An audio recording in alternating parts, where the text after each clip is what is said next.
Hello. Welcome to the Xirtus.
Synctank.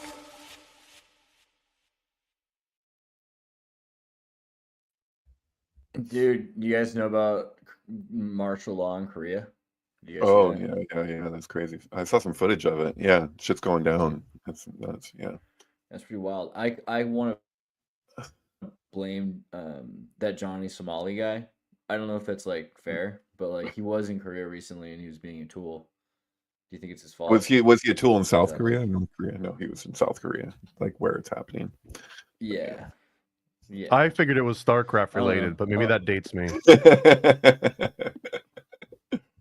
Oh my god. Well, the president Yoon Suk Yeol wants to lift martial law. He was saying he said he will lift martial law after Parliament rejects his declaration. So like something's gonna happen, but it seems like kind of interesting. Like Korea's government's like kind of collapsing, and I saw what was the other one that's going down. France's government is like looking really bad. You know what I mean? Like they're not doing a very good job. Is It there looks like is there French something about you're to not collapse. telling us why you're really in Germany? Is there something you're not telling us? Do you What? have some kind of foresight about a UFO invasion and that Germany's supposed to be one of the safest places, but you didn't let us in on that?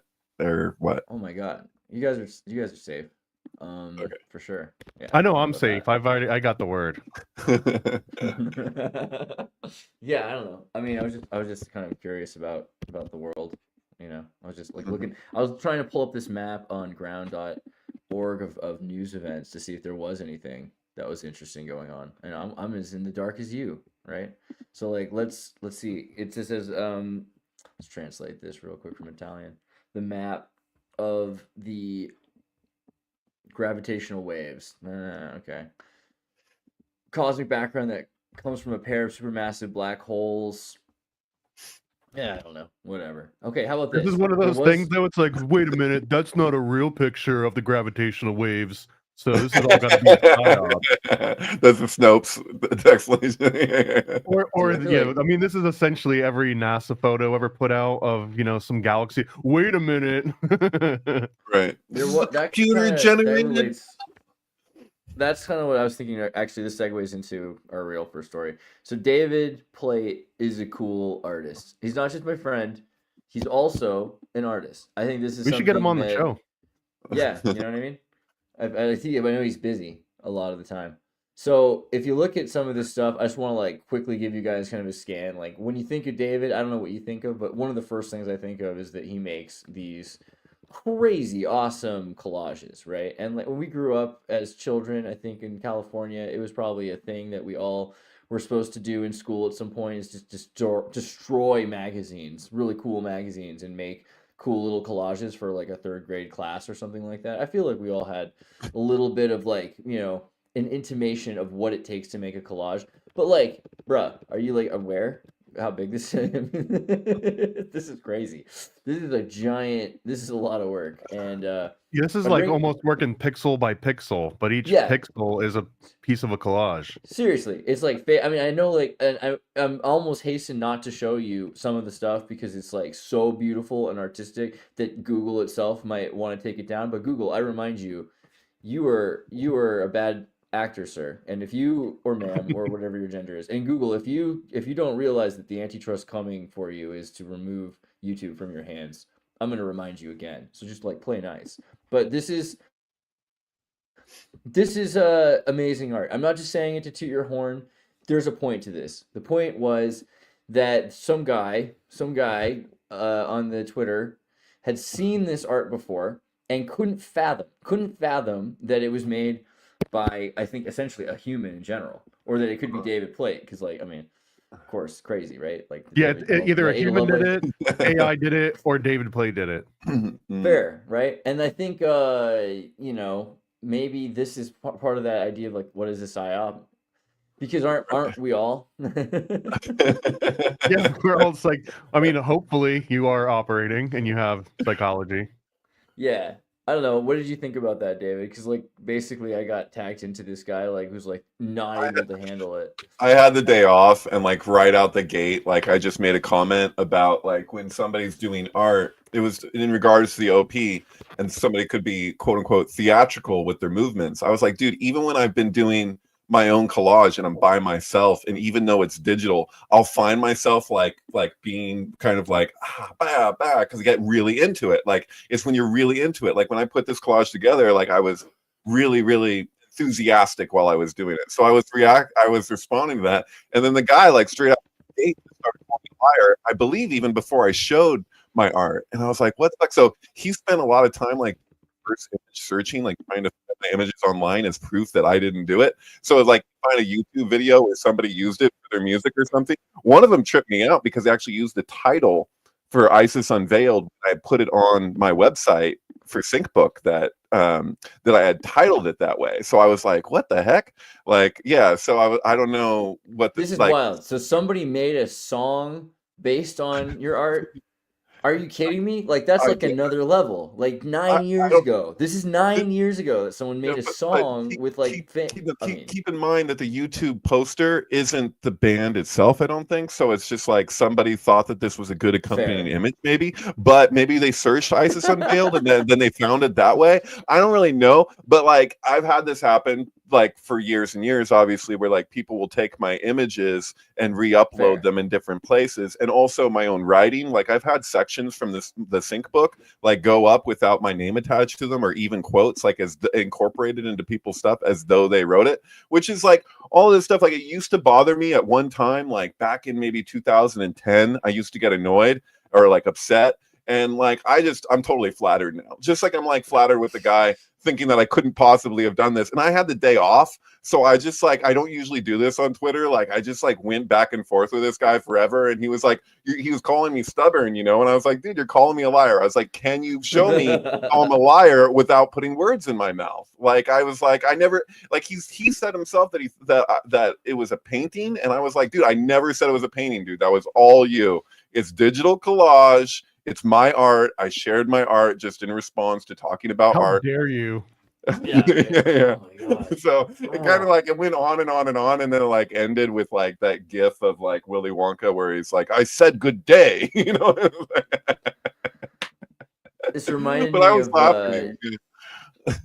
like Trey Parker from South Park. He has a kid, or like I don't know if it's his kid or if it's his girlfriend's kid, but the story goes that the kid called him a derp.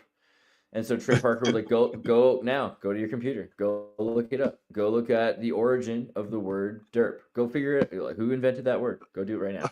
And the kid has to do it, and he's like, Trey Parker, 1997, South Park is like in like first usage of the word derp that they have like recorded anywhere. Derp.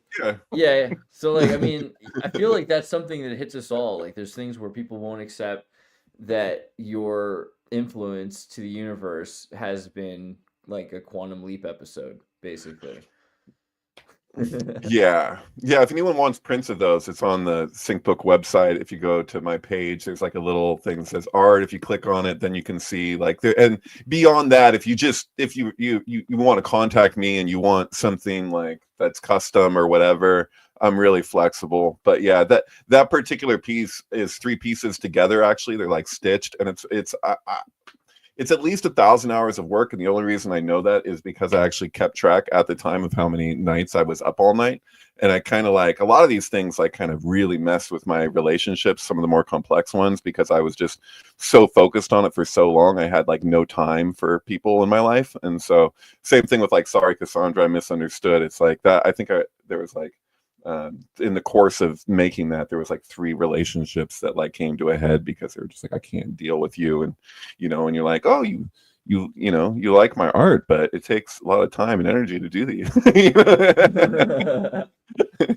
Yeah, I mean, like I've seen, for instance, like this one reused by like dozens of people. Like it. Well, the top part of this one is an album cover for Slop Opera that did well in Japan, but not in the US. Yeah, so I think that's pretty amazing that, if you make something, you put enough intent or energy into a thing, how it will influence certain people, because it's something like this will be so inspiring to someone. So if someone sees it, then it can be hugely influential, right? On a level that maybe something else might not be. Which one is your personal favorite, David? Mine, I would say the one that was in question, that was like the 3 together. Like that's in my hall. I think the one I have in my hallway is I think it's close to 6 feet. The highest I've printed it worked out to be about 10 feet, but that's only because I only have a 44-inch printer. The truth is that the digital integrity of this would hold up at about 40 feet, I think, because I can replicate it without printing the G clay like what it is on the screen. Yeah, you gotta make it scroll. Yeah, I can't upload that online. So he was talking like that was one of the funny parts actually, was the guy talking about the digital integrity of what I was sharing, and I'm like, dude, he doesn't understand that if I actually shared the original Photoshop image, then I wouldn't have a product anymore. Like I have to have it's like, oh, just put that out there. Yeah, no, I'm not going to upload that. I'm going to how much is the truth worth to you, David? right. So I was like filming it on my wall, and he's like, you could have ordered that print, and now you're saying you did it after, I'm like, okay, whatever. But yeah, no, it was fun, Yeah. Yeah. Anyway, UFOs. Is the UFO attack going to happen today? Is that for real? I have an overwhelming sense that something of significance is happening right now, but I think that's always true. So I don't know. But I mean, would we even see them? Isn't it a little bit narcissistic? This year, there's been several moments this year though where I've had the overwhelming feeling of not something happening. Also, like there's been moments where I just felt like this is the cooling or like the in between the game thing. So it could be something about today that seems pretty. I mean, Today does feel. There's a vibe to today. What's with today? I don't know. Yeah. What's the vibe in Germany? Well, it's been some weird weather. I went down to the center of Freital and I went into this little store randomly, and they had a picture on the wall of the town from 2002 flooded up to like 6 meters up. It was a giant poster that was showing how much damage had been incurred in this town. And it seemed really interesting because recently the bridge collapsed in Dresden, and it's like a big conspiracy. The bridge looks like an X or a Z kind of even, which is the Russian symbol, and everyone has these thoughts that it was not an accident necessarily, and it actually was kind of showing the strength of the East towards Germany. Isn't this kind of Dresden's thing, is to just be a destroyed area? Like that's their claim to so put them on the map and took them back off? I mean, it didn't used to be. I mean, no, it used to be that it was like the jewel, city or something like that. But yeah, the destruction of it. Maybe it's also thought of as an Eastern Bloc city because it was a Soviet DDR satellite city. It's also a place where a lot of the Ukrainians are being evacuated to. Well, yeah, is it still? I was going to say, isn't it still a sanctuary city like it was in World War II, or?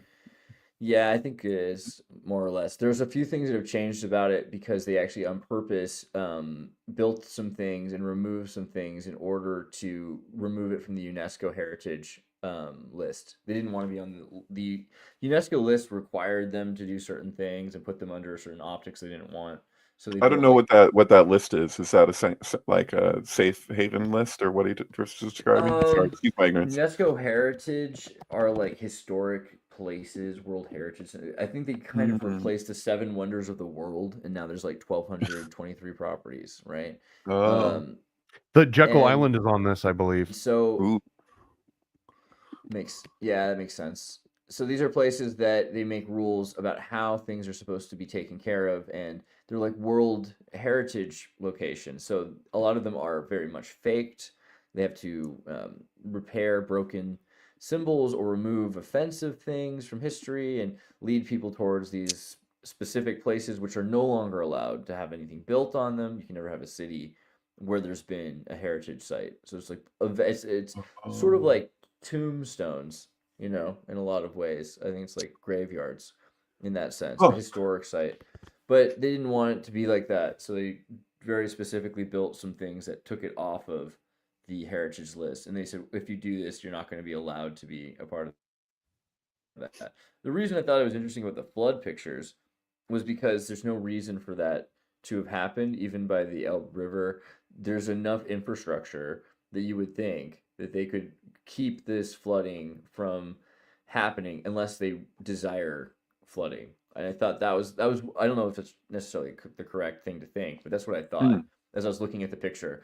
I was like, this is interesting that they're showing this in the city center, underneath all of these guild and Masonic, the way we have Masonic shields that welcome to our town. They have something sure. kind of similar to that, but has the Royal Saxony princehoods and these different, and then social groups and everything before getting to like the local fraternities. And just to have that picture about the flood to say like, we can repair and redo anything, but also we can let anything happen anywhere at any time. It kind of felt like.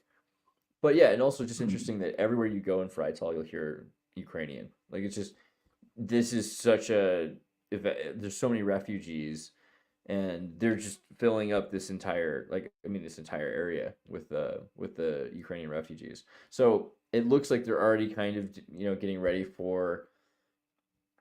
to evacuate Ukraine or to dismantle Ukraine into a NATO state, which it looks like is the ultimate goal, that they really are trying to ramp up this conflict before January, right? Because of January 20th, it's almost inevitable that there'll be an end to the Ukrainian conflict. But the United States just voted to give what, like 0.7 billion? Yeah, it's like $1 billion. Just in to weapons and clarify for drones. us, bumpkins, especially Florida bumpkins, but when you say they want to ramp it up, the Ukraine wants to ramp it up because they get more funding if they're currently Of course, Ukraine does, but I was referring to the old order, whatever is being perhaps removed. So, I mean, Who doesn't want this aside from America? Who doesn't want a conflict in Ukraine? yeah, so I don't think that Trump or Teal or a lot of these people want a conflict in the Ukraine, right? I don't think they care enough Well, to have a conflict in Ukraine. Ukraine Whereas is there's a group really of people that are very closely tied to the Ukraine. Sorry? Isn't Ukraine just like owned by BlackRock at this point in terms of all the resources? Like BlackRock owns the resources of Ukraine. So like it is a little weird, call me a conspiracy theorist, but that both shooters apparently had these connections to BlackRock. So are both attempted assassinations. So the first one, they would argue that it's just a coincidence that he was in a BlackRock commercial. So like even Snopes will admit that it's true that he was in a BlackRock commercial, and then, but it doesn't, that's just a coincidence. I'm like, dude, I never even seen a BlackRock commercial. Like how many people are in BlackRock commercials? Like what, I'm just like, what are the chances? But then the one BlackRock commercial. Right. But then the second one, at the golf course, that guy, he was like recruiting people. He was trying to get people from like Al Qaeda to join militias to fight Russia on behalf of Ukraine, but he was like, that guy was getting paid. Like he seems like he's like, that one's even like, there's no question. Like this guy was working for BlackRock. So my question is, when it comes to Trump, like, is that like they have all of these things in place? Also, let's talk about Hunter Biden. I mean, right. Well, does Biden go to Ukraine just so that he can negotiate more directly with BlackRock? Is that the whole reason of going there? It's historically so, right? So they're wiping his record, or he's not going to be held accountable for anything that's happened like in the last 10, 11 years or something. Yeah. So exactly. like what has gone on with his dealings with Ukraine over the years, and this ties in with even, you know, what happened with McCain and Lindsay, you know, going to visiting Ukraine and making promises to Ukraine about what America would do for them. And so this is a big business deal. That's why it connects so much with BlackRock. Like BlackRock was like financing the CIA, training these militias. Like it's so crazy, like how many places BlackRock actually, as an umbrella, actually affects, you know. So but here's the thing with Hunter, like, you know, does this mean, like, you know, guys, I don't know if I can find it, but have you seen that video where it's like, it's total AI, but it's like, it's Biden where he's just like, he's talking to Obama and he's just telling him like, you know, you think I'm just a crazy old man, right? Like, but he's like, you know what one of the video I'm talking about? Do I have to find it? Okay. Yeah. Okay, I think I have to find something for you guys. While you're looking for it, I was just thinking about Halliburton, right, in Iraq, and so it's sort of like similar in a lot of ways that if you're going. Oh, that was the word you're not allowed to say. Kind of like you can't say David Meyer on ChatGPT. You can't say Halliburton in Iraq. Apparently, he's going to have green slime come down on him right now. You can't say that on the internet. I'm gonna have to find that. Yeah, that'll be a good little skit. Well, while we're waiting for Andres to come back, I just want to mention that I spent maybe like 2.5, 3 hours yesterday reading over the Biden report. If you go to bidenreport.com, I wouldn't suggest we pull it up here or anything, but bidenreport.com, and it has not necessarily like purely objective like sort of papers on it and all of the actual emails, but it's got all the emails put together with a little bit of biased context and all the little highlights and everything. But I read through that, and I didn't realize how crazy things really were with the Biden family. Like I had gone down a couple different things, and like like the weird thing was showering with the niece that came out of the diary, and I kind of figured that was the most extreme end. That, if anything, was the most mild form. Like taking a shower with your niece is one of the most mild things out of that entire Biden report. And I guess I'm assuming that all of that is kind of getting swept up into this pardon in some way. But that, if that were the case, and if you were to take Hunter Biden out of there, he's kind of a linchpin that connects the political parties and the underworld and, you know, sort of like all of these political corruption. If you take him out so that you're not even allowed to bring him up or bring any of this evidence up that came from his laptops, then Biden's not just pardoning his son, he's pardoning like 80 people or maybe even more that are all implicated in the things that they were using Hunter as this proxy for. He almost felt like an expendable mule that like no one's going to care if this thing blows up.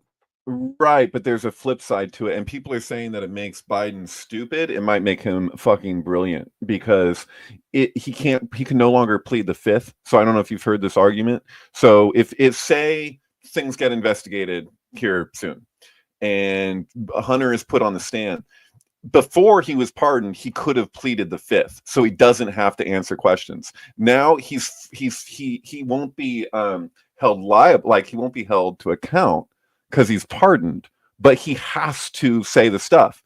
If he doesn't, he's held in contempt, and then that's a new crime because he's not pardoned. He's not pardoned for things he does in court in the future. He's pardoned for things that he's done over the last 10 years.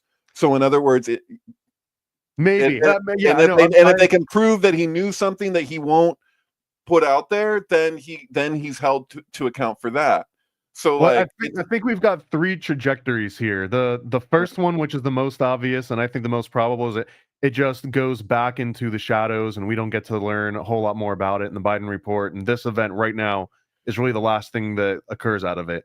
The other version, which I want to believe the most, is that Hunter Biden has an absolute prodigal son story arc where he turns against the family, he turns against everyone. He kind of becomes like an RFK Jr. in a way. He puts away all the drugs, he starts getting buff again, starts being America first. Like that, it's a possibility that I don't think will happen. I want it to happen. And then you've got another version where he just goes in the court and I kind of going with what I was thinking that was happening in this report is that he's like, okay, yeah, I'll tell you, but clearly I'm an unreliable source. Look at my look at my documented crack addiction where I was just doing crack every single day, scrambling. Like he was meeting up with people that were just texting him and saying like, yo, I just made it today. Do you want some? And he's like sending people over there. He's telling them to send it to him in the mail, committing all these other crimes. But just that alone could say like, well, yeah, you're asking me, I don't remember any of this. And if you don't believe that I don't remember, see Exhibit A that you're like currently referencing that says that I was under the influence of crack cocaine the entire time. Right. Yeah, totally. And that's the thing too, is that with the, like, his dad, we know this, I'm being Captain Obvious over here, but his dad pushed first of all, the Rave Act, which was the first time I ever heard about Joe Biden, was when he wanted to arrest my friends, and he said, arrest the promoter. And he said, we know where these parties are happening. They're happening in these warehouses and in the desert. So what, you're going to arrest the promoters of Burning Man? Like, that's what he said. Like, so that was my this was pre-president, right? Or vice president? This is late 90s or early 2000s. But he's like an East Coast blue bud, right? So he's talking about California. From what context? He was from Delaware, but the point is, well, he spearheaded the Rave Act. That was against, because they did drugs at the parties. So we want to arrest the promoters of the parties. That was the first time I ever heard of Joe Biden. So when it was announced that he was running with Obama, I was like, the Footloose guy, like the guy, the villain from Footloose is like running. I was like, and so I knew, and also just like the crack thing. So he was super, super harsh on those drug offenses and much harder on crack cocaine than powder cocaine. And we know CIA or whatever, the government was flooding the cities, lower, income people with the crack cocaine. So it set it up. That's the argument. And actually, like when people are just like, this is racist or that's racist, that's an example where it's like, that seems pretty racist. Like that seems like that was done in a very deliberate way. So that the rich people doing powder coke would get away with it. And the people who were doing the coke that was flooding the what's that? Well, the same way that Bill Clinton was the first black president because of what he played saxophone and like fried food, right? But totally. Now the Bidens are even blacker, right? Because no, is that wrong to say? Well, no, but this is the point, though. Yeah, pretty much. Well, the thing is that how are you going to rebel against a dad like that? Like that's what he was doing. He was like, "Screw you, Dad. I'm just going to do the thing that you're saying you're going to give people maximum sentences for." So he was a rebel, but also prodigal son story arc. I'm telling you, it's a possibility that could actually happen. I won't go as far as saying he's going to marry Tiffany Trump, which would be kind of crazy. But there is there's a version of Hunter Biden that could potentially run for office, maybe not president, but run for office and actually have like an inspiring backstory. I don't, based on what I read, he's just going to spend the rest of his time in whorehouses, but more power to him. The real issues were things that he was doing on behalf of his dad, with Ukraine specifically. Right. So he gets sent there to party, and then he's got this annoying thing that he has to do while he's out partying. And I think that was kind of his role. He was like a drug mule that has to keep going to all these horrible situations, but he gets to kind of have an unlimited check that he was using actually at one point in all of these this Biden report and all the pages. You can see this chronological trip. So like, you'll see where he goes on a trip, where he spends his money, how much money he spends. And at a certain point, his cards start getting declined for whatever reason. And he immediately just pops out a Burisma credit card. So now it's like his dealings are now attached to this company. And then he'd pull out another one that would be attached to like some government entity that he just has another open line of credit with. So everything that he was touching was kind of spoiling it. But it adds such a nice amount of like plausible deniability. Like, oh, I didn't know that some crackhead was using the company card to do X, Y, and Z. Well, maybe that's what these other charges were for too. Like, again, it's a lot that gets to get swept under the rug. And the one other thing too, when we're on the crack cocaine subject, is it blew my mind that he's not the only Biden that is doing crack openly. And so this is the impression I got from this biased take on the report. I watched him teach his niece how to just snort drugs. Like, I watched that. So he, most people know that, like, he ends up sleeping with his dead brother's wife, right? But then has an affair with her sister, and then also allegedly has some inappropriate behavior going on where he's not allowed to be with their daughter, right, his niece. So now all of a sudden, in the papers, you can see that they're feuding. Him and Beau's ex-wife are kind of feuding. But then at one point she makes up, and it's like, can you go and get crack? I mean, I'm paraphrasing some of this, but it's like, let's put this aside. Let's just, get horny and get high and see where things go. And at that moment, I was like, oh my God, it's not just like Hyder being this weird black sheep of the family. This is an actual mode of being a Biden. Like, once you're like, this is half of the, like, I've got a part of my family where it's like, oh, that's the crazy half. Those are the criminals. Right. We don't go to their house on Thanksgiving, right? We go to their trailer. But but there's a very real, that's one of the Biden halves, is that, like, you just and also the ex-wife had, I guess, a sex addiction, because one of the other things that was causing a rift between Hunter and Beau's ex-wife, I don't know if they got married or they just had a thing, but then she ends up hiring male prostitutes off the internet, just like he was doing. And it wasn't like to get back at him. It was just a thing that she felt like she needed. So, and I'm not shaming anyone's kinks or drug habits at all. It's just crazy that everything is being put on Hunter as though he is going to be this sacrificial, like, thing that we just all prostate out in the middle of public. But so he's just the black sheep, right? He's just the black sheep, or is he the scapegoat, or is he both? Is he the black sheep scapegoat, or is there a ton of black sheep in the family? So, like, but like, this is the deal. Like, you looked at what I shared with you recently of the issue with Beau, with like the school that he went to, and that he was full, no question, dude. He's going after the most prolific pedophiles in the world, like, and took one guy down.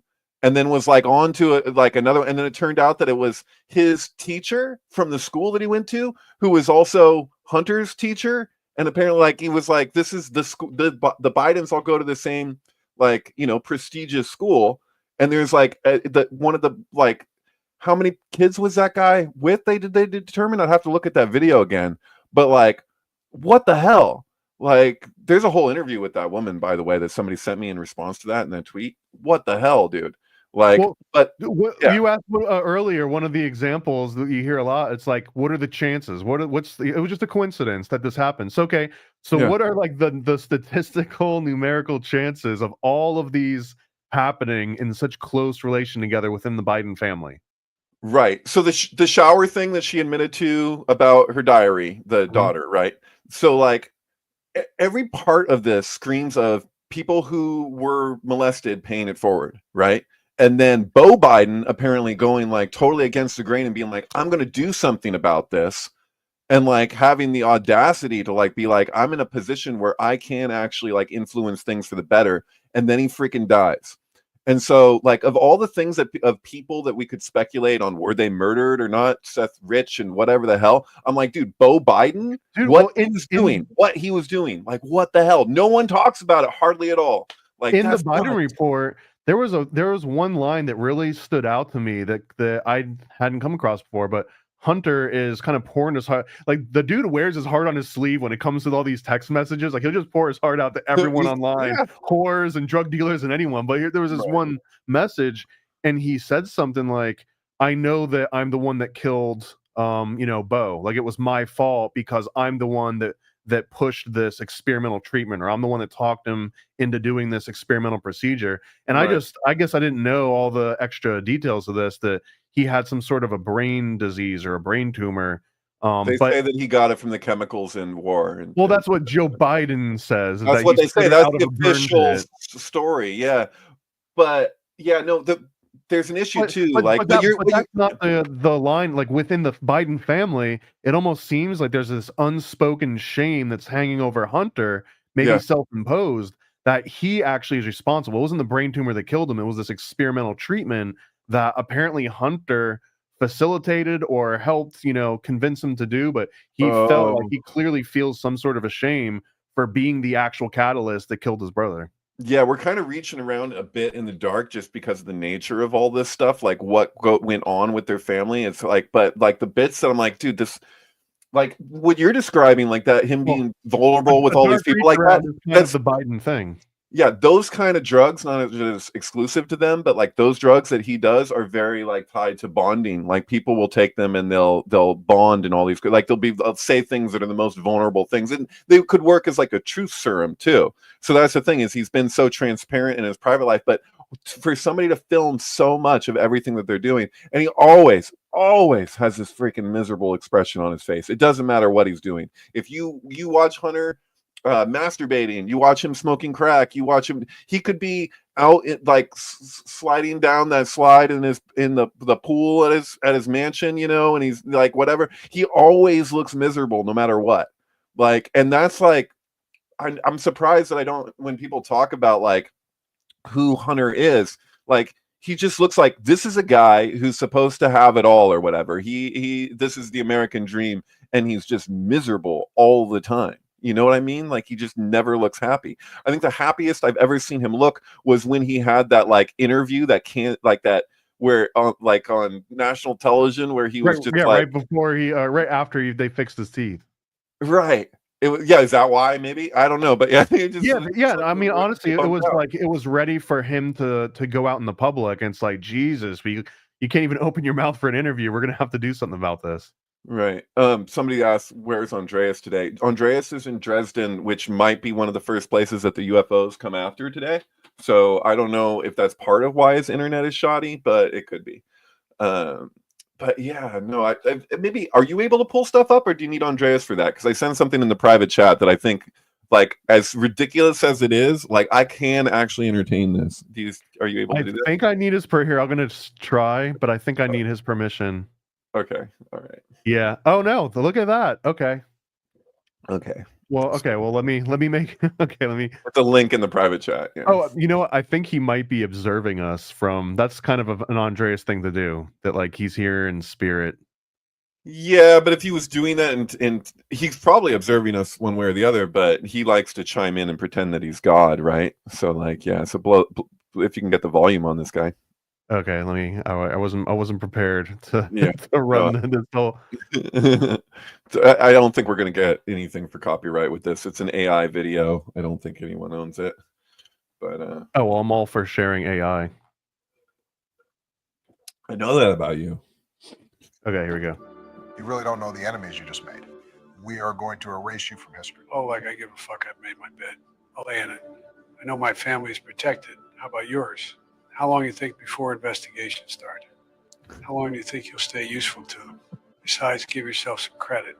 You were the one that dared him to run, but now I gave him the Oval Office. How about you? Joe, what the fuck did you do?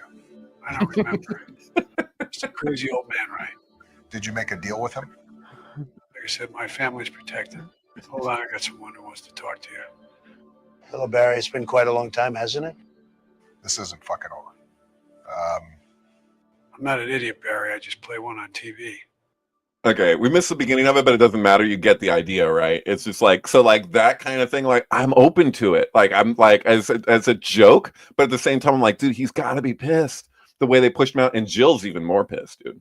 You saw her fucking Christmas decorations? That's just like, that's a protest, dude. She's like, this is fucking bullshit, the clown show. No, I haven't, but honestly, this actually adds a little bit more credit to the idea that Trump and the Bidens are working together, right? Because for whatever reason, one of Melania's biggest criticisms that I've heard out in the normie world, from family dinners or just being out with a bunch of liberals that from Disney and from school and everything, right, is like, oh, she didn't care about Christmas. Did you see how much of an afterthought her Christmas decorations were? It looked, like such a brutalist Soviet, like she hates this country. And the way that she's attacking our country is by doing crappy Christmas decorations. So maybe Joe Biden is sort of lowering the bar a little bit, so now Melania can come in next year, I guess, and go all out for Christmas. And I don't know, or Well, maybe she's going to lean into it more. Well, Jill had this like Christmas video production of in the White House that was filmed, where it's just like this dancing number, a song and dance thing. I don't know if you remember that. It was like it's like a giant freaking over the top thing that she did. Or I mean, what part did she actually play in any of this? Did she decide to wear the panda eye? I mean, the panda outfit like for Halloween this year? Like, was that her decision? Did Jill do that? Because like I loved it when Shanahan like totally called it out. She some event rally thing leading up to the election, and she was like, was describing how Jill wore this, how effed up it was that Jill wore the panda outfit. Because I'm not going to say it here. I think we'll get in trouble of why the panda eye thing. I don't know if people realize capillaries. Can I say that? It's pretty disturbing. Like that's up there with the frazzle drip whatever, but it's true and it's real and it's really messed up. But like, did she make that decision? Did Jill make that decision? Like, Jill seems like she's like more power hungry than any of the other Bidens. Am I tripping? But it looks like that. Like Joe just looks like he's unpredictable now. He's it might like, just I don't be even because care. of the cognitive decline in Joe, in which she sees like, well, someone needs to be the patriarch of this family, and clearly it's not going to be Hunter, right? It almost seems that the Biden family, minus the sons, were set up for a very real American dynasty, and that's Right. part of the reason why I keep thinking of Hunter Biden as a prodigal son. He's literally the only one left, really, to do any of this. But we've seen that America, more so than any country, maybe loves an underdog story, even if it's like a BS underdog story. It really would, but he's kind of the last hope. But with him sort of detached from the process, and up until 2 days ago, had a very real legal issue hanging over his head that could have put him in prison. Now all of a sudden, Jill would have had to step up. Like no one, who else in the Biden family is protecting this dynasty that seems to be. It might not. It might. I think that the Biden dynasty will continue to exist, but it might not be as viable as keeping it as public. Like it won't be like a public Bush dynasty or Kennedy dynasty or any other dynasty that remains out in the public. I could see them going more into the background and just being at all of the Burisma style meetings Right. and not out inside of C-SPAN. Right. Well, keep in mind too that when you talk about that people love the underdog story, what they love is the underdog story that they get from the perspective of the underdog. So if you're watching the Mighty Ducks, you're rooting for the Mighty Ducks because you see their plight directly.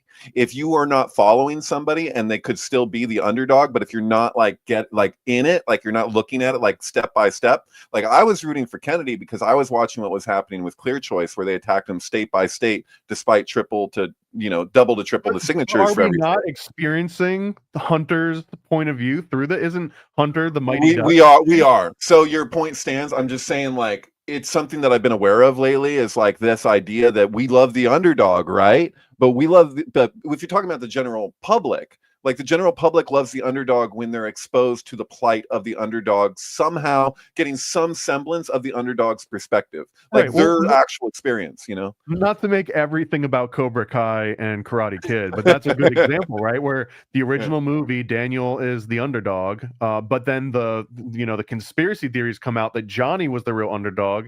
And then you watch the Cobra Kai series and you see that exact thing, that originally Daniel was an underdog, but now it's it's the person that you thought was the villain, and it's all the matter of perspective and going with them through their journey. And now you're rooting for that person and voting against the other person. Yeah, I just had a good talk with Will Morgan on his meta egg about that whole thing, and then you get into Hot Tub Time Machine, where Johnny shows up to make the bet with the guy Lou, who, by the way, is dead, because the whole thing is a Shining allegory. Like they say it when they show up at the hotel. I can't remember how much of it I talked about on Synctank versus how much I talked about it with Will Morgan, but that whole thing with the squirrel on the field, like the squirrel turned the election in a symbolic way, in a synchronistic way. It was and also the squirrel didn't get pardoned. You know what I mean? Like the squirrel was just had millions of followers, this well-loved squirrel. Everyone knew he was harmless. he bit someone's finger who was like a government official who's I trying don't to even grab believe the that. squirrel. I don't even know if I believe If that even happened, right? So, but the point is, that euthanized this squirrel. He got the harsh judgment. He got the Gavora, and then meanwhile, Well, Biden if it is gets true free though, judgment. if he did bite, I mean, he did assault a police officer, so I don't know what he was expecting if he did step out of It line was like that. self-defense. It was self-defense. The police officer was grabbing him. So, but yeah, I'm just saying, like, that whole thing, like that the writer of Cobra Kai was the writer of Hot Tub Time Machine. So he puts Johnny in there, and then even Lou, after he loses the bet when the squirrel runs out on the field, when he's describing it to the other dude, he's like, he's not such a bad guy. Like, all the people from Cobra Kai, like, you can watch this on YouTube, like them discussing that viral video that you're talking about, where Johnny's actually the good guy. Johnny with the blonde haired guy, he's Trump. Like, this is the same thing. Like, where you're like, well, he's not The anti-woke guy, yeah. Right, and you're like, and we are predisposed to, like, just treat him the way that we do. Like, I think that's completely intentional in Karate Kid. Like, it's like a litmus test for who you're going to treat to be the what are we looking at? What is this? Something that Andreas linked in the chat, but it looked like it's a UFO of some kind. Oh yeah, bizarre morphing mechanical from Germany. So yeah, I guess the the aliens are coming to Germany first. I'm just looking at frame by frame to see what the hell is even going on here. Like, the bottom looks like it turns into two things, or maybe they were just side by side. Well, Area 51, the whole thing that was an experimental aircraft place, right? You probably are super hip to that, knowing you, Thomas. What do you think about Area 51? Is that just an experimental aircraft facility, and that's why you can't go within such a range of it, or is it really about Roswell aliens? I've got two minds. I don't know if I believe at all in the Roswell alien stuff, but I am very, very open to someone discovering technology that was almost pre-designed, where, like, because I mean, one of the other things that came out is the transistor, I believe. Transistor came out very soon after this big sort of event that gets pushed around like it's sci-fi alien stuff. So I don't know. How many coincidences do you believe in, one after the other? Right. So what was the thing that I've seen this from the real Kim Shady on Twitter, that so Trump tweets, or on his True Social or whatever, this AI image of him with the king, Elvis Presley, right? And so people were reading into it in different ways. One of the things is that, I guess, is it the anniversary? I have to look this up. I think it was December 3rd, 1968 was Elvis's big comeback concert. So then he went on to do the 2001: A Space Odyssey theme, opening a show. What was the deal? Yeah, there's a whole big old thread there, but I guess the places where people are going with it, it's like JFK Jr. Like, is JFK Jr. going to return? Because there's a treatment of, like, the soap opera idea, like that, like, what is the thing in a soap opera that's, like, always happens? Like, the person who you thought was dead shows back up and wasn't really dead. So it's like, that's like the big surprise, Is it going to be JFK Jr.? I don't know. I think it's interesting that JFK Jr. supposedly died the day and year of the release of Eyes Wide Shut, July 16th, 1999, and that was a year to the day of the infiltration of Bohemian Grove by Alex Jones. So that was the year or later. It was the year before was the release date of Eyes Wide Shut, as well as the death day of JFK Jr. There was also, I hope I'm not making this up, I'm almost positive that there was a documentary called JFK 2 put out by Alex Jones, and he spells out a case that Prescott Bush begot Nixon, begot Daddy Bush, and through that lineage. What do you mean by Alex Jones? Did he produce it or something? I mean, I don't think that's an Alex Jones documentary, but it feels like it could be. Maybe that's the part that I'm making up, but I could have sworn when I originally saw it, I was surprised that Alex Jones had something to do with it. But maybe I'm. Oh, yeah, that wouldn't surprise me. But I'll tell you that How much do you believe of that? First of all, I believe it 100%. I mean, I don't believe everything in the documentary. Like, I've seen the documentary a couple times years ago. But the thing is that if I boil it down to like one sentence, it's just that the Bush family, the Bush dynasty, is the one that orchestrated and made sure that they had a small part. Specifically, George Sr. had a small part in the assassination of Kennedy. I believe that John F. Kennedy. I'm specifically talking about JFK Jr. That was one of the biggest claims in JFK 2 was that the Bush family was also behind JFK Jr. That's very possible. That would be more like I would consider that plausible, but I don't know. But I do know with JFK Senior that George Bush Senior had a part to play in his assassination. Well, why else would you delay? That is one of the main reasons. Like, why haven't the papers came out? Well, because the dynasty is still active. Dynasty still active. There you go. Dude. Yeah, no. And they're like, everybody's dead, and it's like, no, you don't get it. But yeah, I mean, the reason why I'm so confident in that is, even though this is anecdotal, I knew a guy who he had an incredible story. I don't know if I shared this with you before, but like he's like, oh yeah, I know I did recently, I think, because I'm not supposed to say the name, the Masonic Trinity, the guy who told me about the Masonic Trinity and showed me the lion's paw handshake when I was a teenager. I think I was like 18, 19 years old or something. And the same guy, his father was high up in the CIA. All this shit from this guy over the years checked out. So he told me a bunch of shit like one night, even though I've seen him over the years in Santa Cruz. He's a guy who is he's a big time painter in New York and LA. And he did paintings for the inside of skyscrapers, like where you have these massive paintings. And he left his whole world behind after he married this woman. And on their wedding night, she said, I'm going to take you for everything you got. And she just completely flipped the script. And he's like, so you're saying you don't love me? And she's like, I don't love you. And he was like, you can have it all. And he left with his van and just like left. He gave her everything and was just like, screw it. So he was like a homeless guy in Santa Cruz with this incredible history. And I believe him 100%. Like, he's a genuine dude. But he told me that his dad was high up in the CIA. And this is before JFK 2 ever came out. So like, this wasn't like a thing that many people at all talked about. And he said that his dad, on his deathbed in Big Sur, that the CIA had given him like a mansion to die in, basically overlooking the ocean in Big Sur. And that he was with his dad on his deathbed. And his dad said that man who was just elected president, talking about George Sr., this was a long time ago, he said that guy helped kill Kennedy and that, John F. Kennedy, and that he was pushed to the head of the CIA because of his ability to keep a secret. And so like this guy, like this is the first time I ever heard about the Masonic Trinity and that handshake and all this stuff. Like all these things that he told me checked out one by one over the years. And so I have no reason to believe in my experience that this guy just made that up. And especially because like that documentary came out later, like implicating Bush with Kennedy in that way. So, but JFK Jr., dude, I don't know. What the hell though? What the hell? That's so weird. Oh, there's so many weird parts to that whole story. What do you think?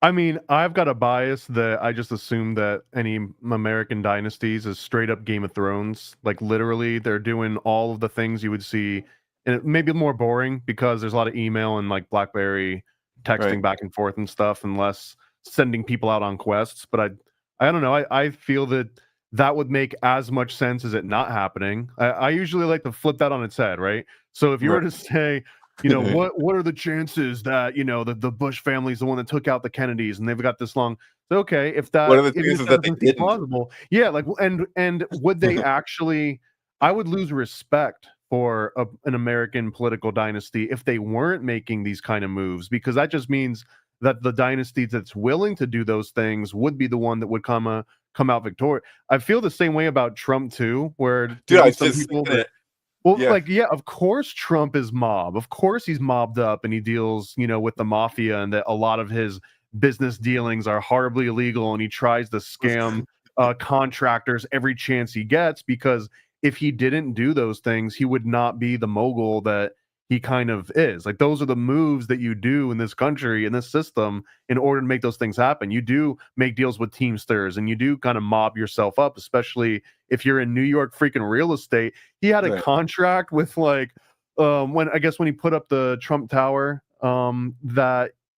he was using materials that were unheard of. Like he was spending so much on these material. I think he was using concrete instead of metal or something. I might have that reversed. I think that's what it was though.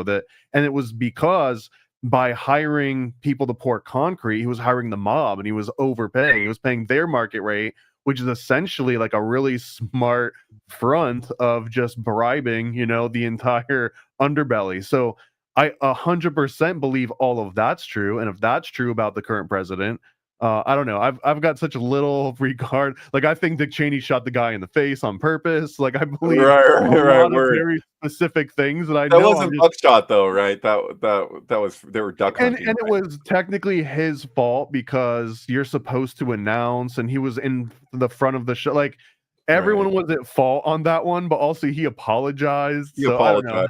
That says it all right there that he apologized to Dick Cheney or getting shot in the face. Yeah, if we're I'm sorry about that. I shouldn't have gotten in the way of your gun. That was messed up. If we're over the top, like Snopes, and realistic, I would say that we're reaching a little bit by just implying that we know that Dick Cheney meant to do that on purpose and all. But also, this is one of the weirdest things that I find about, I guess, the world, or maybe just the American legal system, but I think this is worldwide, is how much focus is put on intent. So like, what is the real difference between Dick Cheney intending to shoot his friend in the face or it accidentally happening? Okay, I grant that there is a difference between those two things, but the end result is that the guy got shot in the face. So there's no difference whatsoever in the intent on that unless he's screwed up.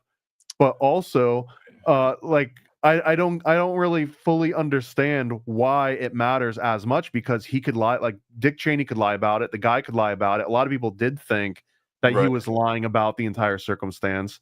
So what does it matter, the intent versus what actually happens? Right. I mean, you should always try to shoot the dog when you're playing duck hunt, right? Like, I mean, he's right there. Like, but it doesn't happen. You just shoot at him, and you can only hit the ducks. They won't let you shoot the dog. But no, when The Apprentice, that movie that you recommended, so good. But yeah, but I mean, the reason why it's The Apprentice is because it's showing how he's an apprentice to Cohen, to Roy Cohn. Yeah, Cohn. Yeah, so. And did you catch that part where when he's trying to get out of the taxes for was it Hewlett Packard or something? Who is it that he's trying to get waived the taxes for when with the Trump Tower? I can't. But he's in there, and then they go back and forth between him with Cohn in the room. And he's explaining like how he has all this dirt on all these people because he's recorded all these people. He's got all these tapes for days. He's a Diddy or an Epstein or whatever. It's the exact same model. This is all blackmail. So it's showing you that he's the apprentice to that. Like he's showing him that how this is how it's done. Like this is the way that it actually works. But he mentions in there. This is an interesting part of the script where he mentions Onassis. So that letter, right, that was supposed to have come from John F. Kennedy's warning to if anything should happen to me to keep Jackie away from what's his first name? Mr. Onassis. Do you know what I'm talking about? Yeah. Oh man, it was like a philosopher name. I'm blanking on it right now. Aristotle Onassis. Yeah. So and here's the JFK connection again. Right. Because he was known to have said in a few different ways, paraphrasing again, but that he was just waiting for JFK to be out of the picture so he could make a move on Jackie. That he had been courting her even while she's the first lady. Like the entire time he has his sights on that, and that when she finally did, JFK gets taken out, she finally marries, Aristotle Onassis, and that the difference between what was perceived to be American royalty, like this Kennedy dying, oh my God, the president, all of their resources. But then when she clearly upgrades to Onassis, it was an entirely different world that he was operating in. It made the Kennedys and some of the books that I'm referencing, but they kind of said it made the Kennedys just look like hillbillies. Like when you would compare it to the scope of power and resources that Onassis had. Right. And so that was it looked like there was a lot of not just ego there, but there was a definite plan in place that this isn't about that he was just into Jackie. You can see that in the letter. I'd have to find it, but where John F. Kennedy was he has plans for her and I want to keep him away from her. And then she ends up becoming Jackie Onassis. Like, of course, like it's just that's oh man, like well, my favorite one to bring up if we're talking Onassis and Kenny and all this stuff too is George de Mohrenschildt, who was the liaison to Lee Harvey Oswald and Marina Oswald when they left Russia and came here. They left Minsk, I believe, and they came to Fort Worth, was it? They went to Texas, and he was the liaison. He was like, oh, hey, I heard you guys just moved back into the States. I'm here to help reintegrate you. I know all the other ex-Soviet, people that are now living in Texas. He was that person in between. He also knew Jackie Bouvier when she was growing up a little girl. He used to brag that Jackie would sit on his knee at family gatherings. So this guy knows Jackie, soon to be Onassis, as a little girl, is also a direct liaison and friends with Lee Harvey Oswald. And he worked for the George Bush, one of the subsidiaries of Zapata Oil. He was their guy that went to Haiti to kind of scope the area. That was George de Mohrenschildt came up from being a land surveyor, which was just intelligence agent at that point, because you could send them into these remote area. But he was in Haiti scoping for oil for Zapata Oil at the time of the JFK assassination.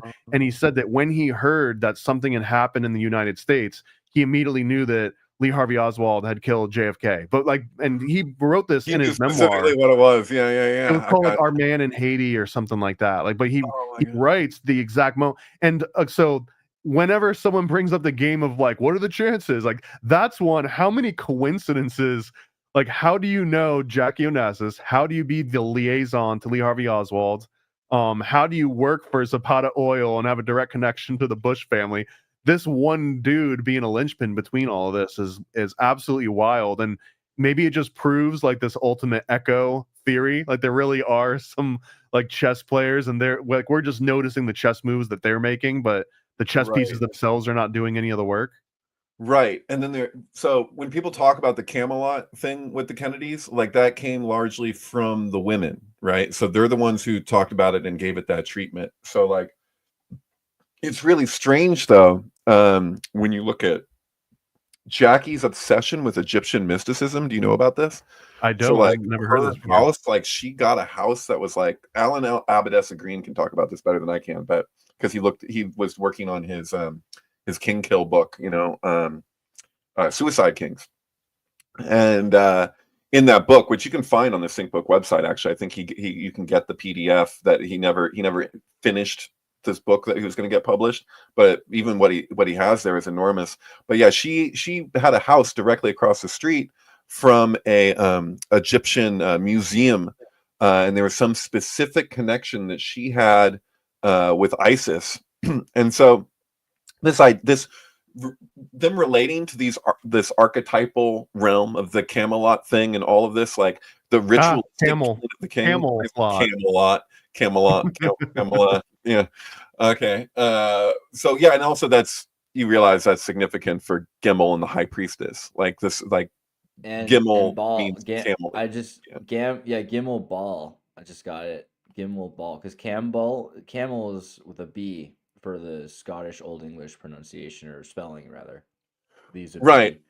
I mean, this is the meaning of the Masonic G, because G is Gimel. The word camel in English comes from the Hebrew letter Gimel, which means camel as a pictograph from its Phoenician and Chaldean roots. So it's all that's why Camel cigarettes has the two pillars on the sides of the pack.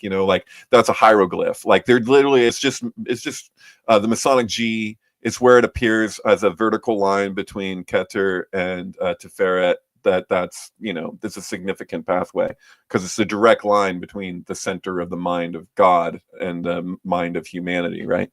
Let the record show that I removed myself from the stream when David is attempting to reveal the secrets of Masonry. Oh, thank you. I was wondering what you were doing there. That's a big secret, actually. You're not going to find that in Morals and Dogma either. I read that book. I didn't see it in there. So they'll tell you. It's so secret. Literally, anyone can get a copy of it. But anyone that gets a copy, they get about 10 pages in. And they're like, this is not for me. Right nowadays, it used to be that if you were a Freemason and you passed away, you're going to have people showing up to your house to confiscate things like that and other pieces of stuff, you know. That actually happened to my rabbi when his father died. They went and they took all kinds of stuff, and he actually hid the copy of Morals and Dogma while they took other stuff, you know. But now you can get it at, you know, your local used bookstore, and we can go on eBay right now and get Morals and Dogma for like $4 shipped. Yeah, but anyway, my point there was that you're not going to get everything from Morals and Dogma. They're not going to tell you the significance of the Masonic G and how the square in the compass is Chesed Gevurah, and Tiferet as the square, and that the compass is actually Keter, Chochmah, and Bina, and that the intersection is heaven and earth, and that the G is the gimel that connects the supernal triad to the 7 lower Sephirot. But what do you got? UFO stuff? Yeah, Andreas had sent a bunch of these UFO sightings in Germany. Well, this one actually that's a Vikram. This is actually south in Sudan, in the Sudan. I thought it was India because of the Vikram. Oh, this is a week ago. Yeah, and then the one. How can you tell? Isn't this what Germany looks like now? That's what Fox News says. Kind of some places, but no, that looks more like Stuttgart. Just kidding. Anyway, if you look at that and you see the one that was in Stein, where was it again? There's another one that was like literally yesterday in West Germany that I sent. Let me see if I can find it. So there's the in Cyberg. It looks like a jack. In Seaberg. Yeah, which I kind of thought was interesting. But, you know, then because David was asking, like, do you expect what I would call another, like, Nuremberg event, right? Like, that would be, like, the way to describe it, the 1561 Nuremberg event. Mm-hmm. And there's been so many of the things that we're looking at recently, I wanted to see if I still had some of these open, but I was looking at, like, Immaculate Constellation stuff for that purpose, right? Because there's been a lot of these cigar-shaped crafts recently, drones, and then there's, we just saw that spike thing here, the star. This looks kind of similar to what we were just looking at that was in Seaberg, with the spinning around different arms kind of thing. But yeah, that's all stuff that is supposedly reoccurring. And we always talk about reoccurring weather phenomena. We just call that like zodiac or astrology or astronomy even. But there's some of these events that might be the same event occurring throughout time. I was thinking because of like the neutrino. You know how neutrinos work, they sort of zip in and out of elementary particles. So it's like, is it a wave or is it a particle? People argue, but really what it is it's making particles act a wave. There's a way that the waves are making things act. So maybe we're creating the space where then, I mean, this is kind of what Terrence McKenna was talking about with clockwork elves. There are emergent properties that are making it possible for the material, the frequency resonance that we're calling, this non-local space, but that's outside of time and coming into time in multiple, at the same place in different times. Kind of like, this is DeLorean. Well, Peter Levenda has one of my absolute favorite quotes of all time, and it's was the Kennedy assassination a particle or a wave? And I think that's one of my absolute Sinister Forces. I believe that's a Sinister Forces quote. Yeah. Ooh, he's so good. Can we have him on the show, please? He's pretty accessible. Let's do that. Yeah. Oh man, I have some questions from him actually. I mean, Sinister Forces blew me away. That was so good. Like all this stuff that we're talking about too with the Kennedys and everything, and somebody was talking about Marilyn Monroe or whatever. Oh my God, yeah. The whole like political grimoire and like politics being witchcraft, but this is also. I tend to shy away from the universal conspiracy theories that try and tie everything to everything and just have like one explanation of how the entire world. But this is the closest that I've come to one of these like grand all explanations that I do really, really feel that it's not just stretching. It's not just a dude trying to sell a book. Like there's actually a pattern here. Yeah. And he's really good at, for the most part, like as you go through his books, he's like, if he's entertaining something in a speculative way, he'll tell you. He's like, it could be this, and then he'll be like, it could be this, and he's like, we'll tell you things that it's like they're verifiably true. We'll tell you how he knows that they're verifiably true, and then he's like, well, what do you want to extrapolate from that? Well, maybe you could go in this direction. Like, that's my favorite kind of research. Like, I don't like it where people feel that they need to tell you exactly. Yeah, but he phases in and out of like Umberto Eco, like here and there as he needs to. Mm-hmm. Yeah, I don't know. Yeah, fucking A. But Kennedy and aliens. This is.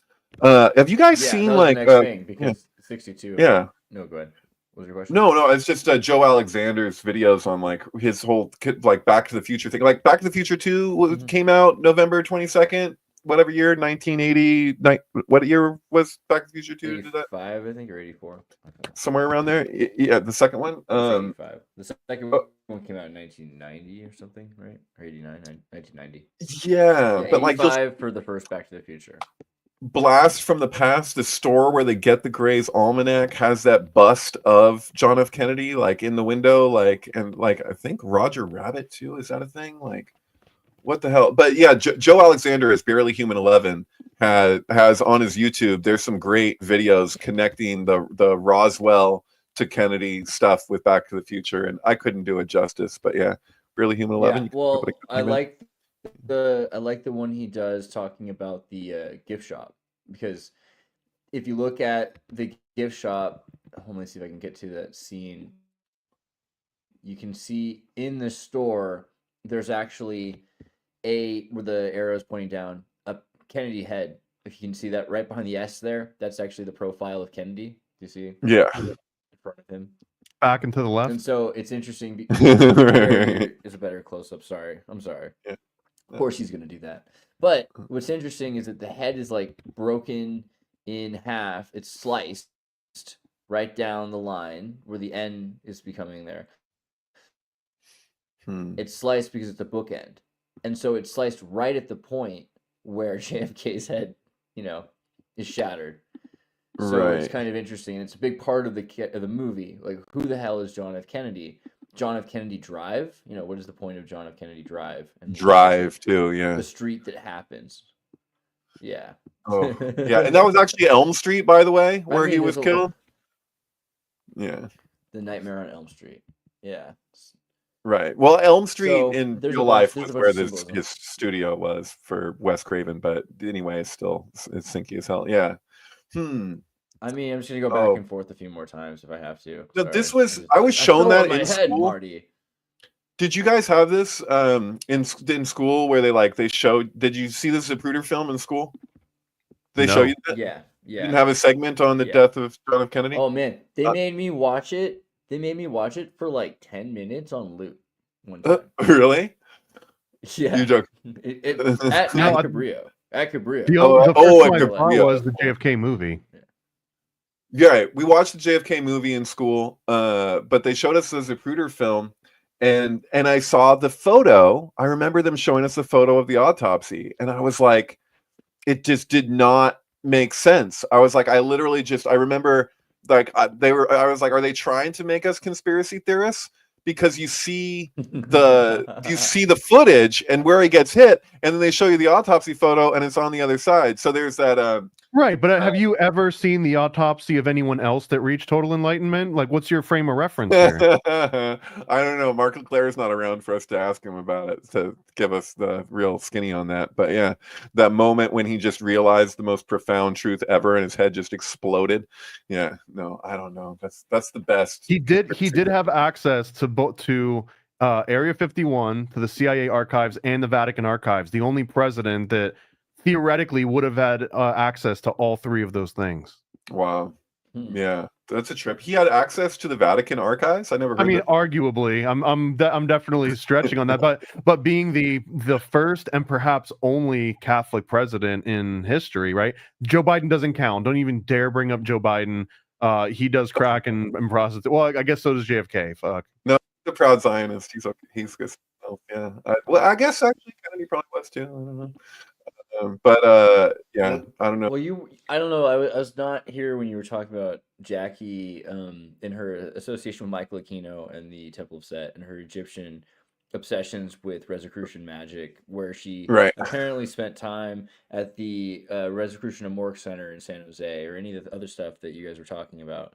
But I was wondering if you thought that related in some way to the Immaculate Constellation and the idea of the Vatican getting into the White House for the purpose. I mean, this is what was the big deal, right? That he was going to build a tunnel to the Vatican, and he was going to put the Vatican in charge of whatever space program that had been acquired. I mean, remember, we had Pope Pius the 13th or something. Is it Pope Pius? Was it the 10th? With the Third Reich, and then their technologies brought to America. And so, I mean, you see a lot of UFO events in Germany. You're talking about Project Paperclip? Yeah, but beyond just Paperclip, through Project Paperclip, bringing all of these scientists over to America, but that all of the technology that comes with it, also the authority into the hands of the American Protestant Freemasonic America. So up until Kennedy, you have Catholicism that is at odds and trying to make treaties with the Third Reich, and then there's this crazy war, and then the technology's taken, and it's in the hands of Protestant Freemasons, which is whatever. But in the 1960s, it's all handed over through Kennedy, which creates the association with the Vatican for the Vatican Nuclear Commission and Vatican, Science and Telescope with the Jesuit Lucifer Project is directly associated with Kennedy as well. So, Okay. the Club of Rome and all these other things, right? What do you think Right. about that? Well, I think that it gets a little muddy just because we know that a lot was expected from Kennedy or wanted of Kennedy from those powers, and it looks as though they weren't getting what they thought that they were going to get, and then we saw the consequences of that, right? So I don't know if it's as simple as all of that. Like, Kennedy was a wild card in a way that I don't think that they anticipated when they got him elected, including like Frank Sinatra and High Hopes and What Did You Do to His Eyes and Rosemary's Baby, Mia Farrow not knowing whose baby she had, if it was Frank Sinatra's or Woody Allen's, But sorry, it's all over the place. But it's crazy how connected that all is. It's a city state, right? The Vatican. Just like what British Columbia and well, I would go further and say a city state like Rome was, or like Athens where it was, like the way right, but isn't that the city state republic? Well, there's a lot of city states, but there's this conspiratorial idea that there's like the three main city states, and they don't pay taxes, and they don't have the same rules as everybody else, which explains how they get away with a lot of the weird shit. That's like, why how can you get away with it? It's a sovereign city state. So like when people think of a city state, it's literally a country that's a city, but that's in the style of Aristotle or Plato style, Socratic states, right? Plato states. So they're republic states that have a government and are run by apparently, God, because the Pope considers himself the word of, like, the authority of God on earth. So if the Pope says something, it's the same as if the Bible said that God said it, right?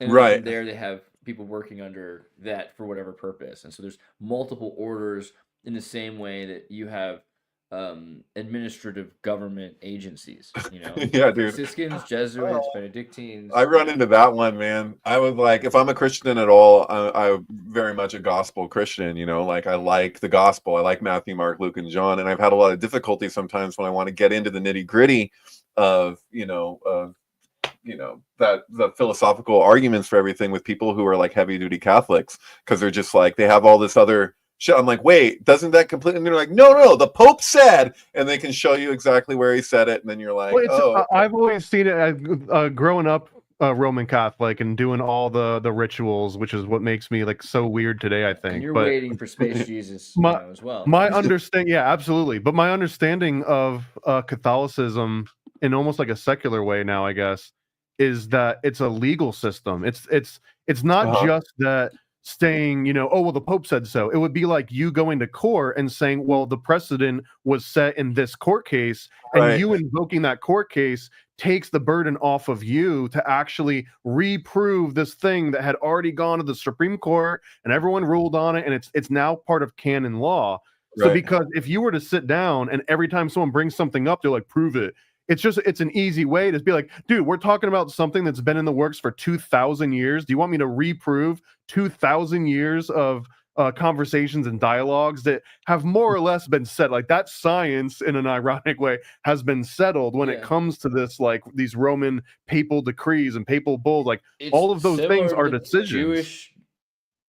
Jewish like Deuteronomical conversation or Talmudic conversations. Like, you've got crazy arguments that have happened for 1,000 or 2,000 years, and at a certain point you could say, okay, this is ridiculous and I'm going to think for myself or whatever, but realistically these are pretty intelligent, at least narrowly they're intelligent about these issues, and they're arguing about them their whole lives. It actually benefits you often to know what their conclusions were. Yeah, I think that's a major lack in Protestant, education, like Catholics. The get other to have. analogy that I think of when this particular thing comes up too, outside of like the lawyer legal precedent thing, is almost like using a computer. If someone's like, oh, let me look that up on your phone, and you're like, wait a minute, what is that? Like, what brand is your phone? Wait a minute, what year was it made? Wait, what firmware are you using? Wait a minute, like, what are the actual chemical elements of the battery inside? Like, once you start breaking it down, you're not going to reinvent the phone every single time you want to use it. So and that might be more of like a stretch, but that's kind of my understanding of the like Catholic canon, and just referring back to the Pope. It's not that the Pope talked to God and God said it was this way, so believe him. It's like, this guy represents all of Jesuit education since time memoriam, and that, you know, just trust me, bro, has more weight when it's supposed to be the Pope. I'm speaking from the point of view of like those are. I think those are two different kinds of Catholics, though, because like there's the Jesuit Catholic, which is really all about kind of, I would say, like St. Thomas Aquinas style. I can prove this Monastic mentality.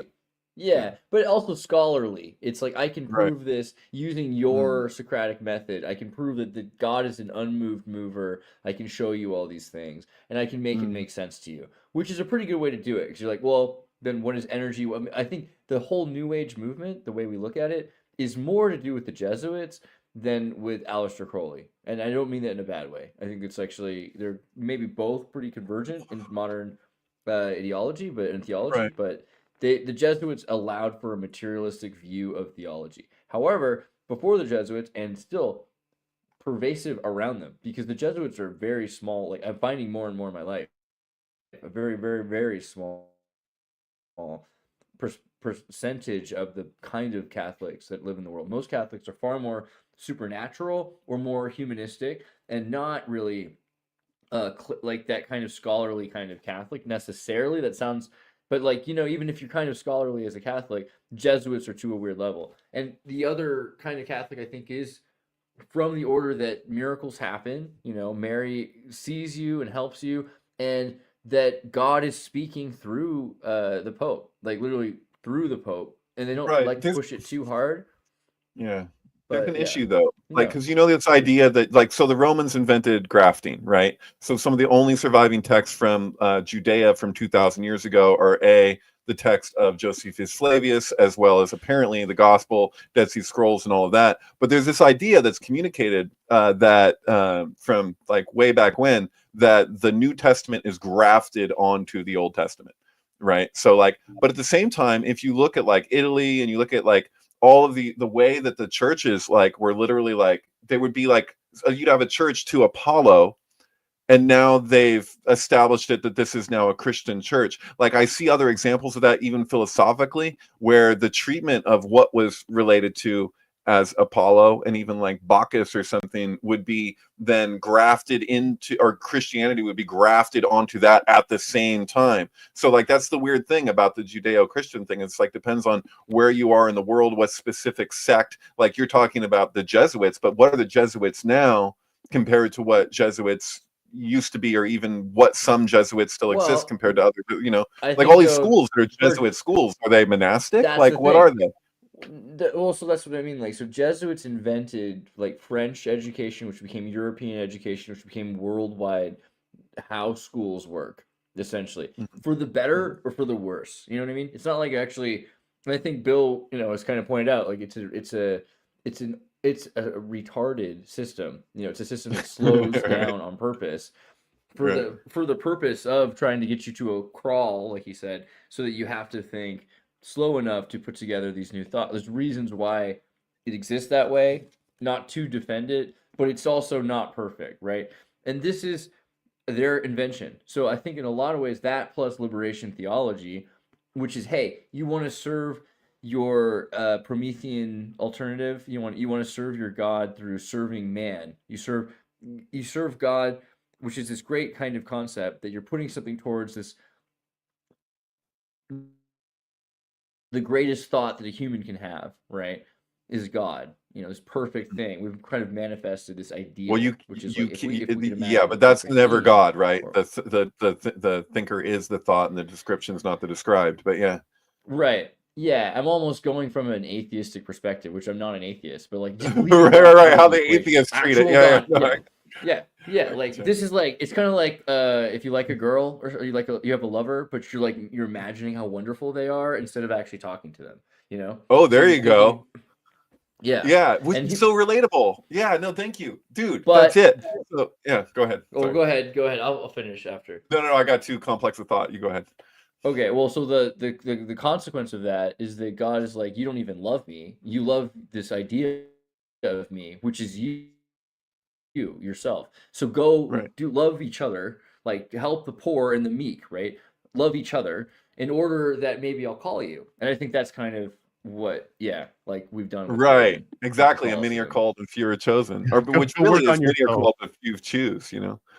But no, there was that woman, I forget her name, but the Jung's patient turned psychologist, and her contributions to psychoanalysis, one of which was like this idea that like if you're fantasizing and if you're projecting a fantasy, that that will build until like, so she's talking about like as far as like sex goes, like the moment that fantasy is actualized, the fantasy goes away completely and never returns.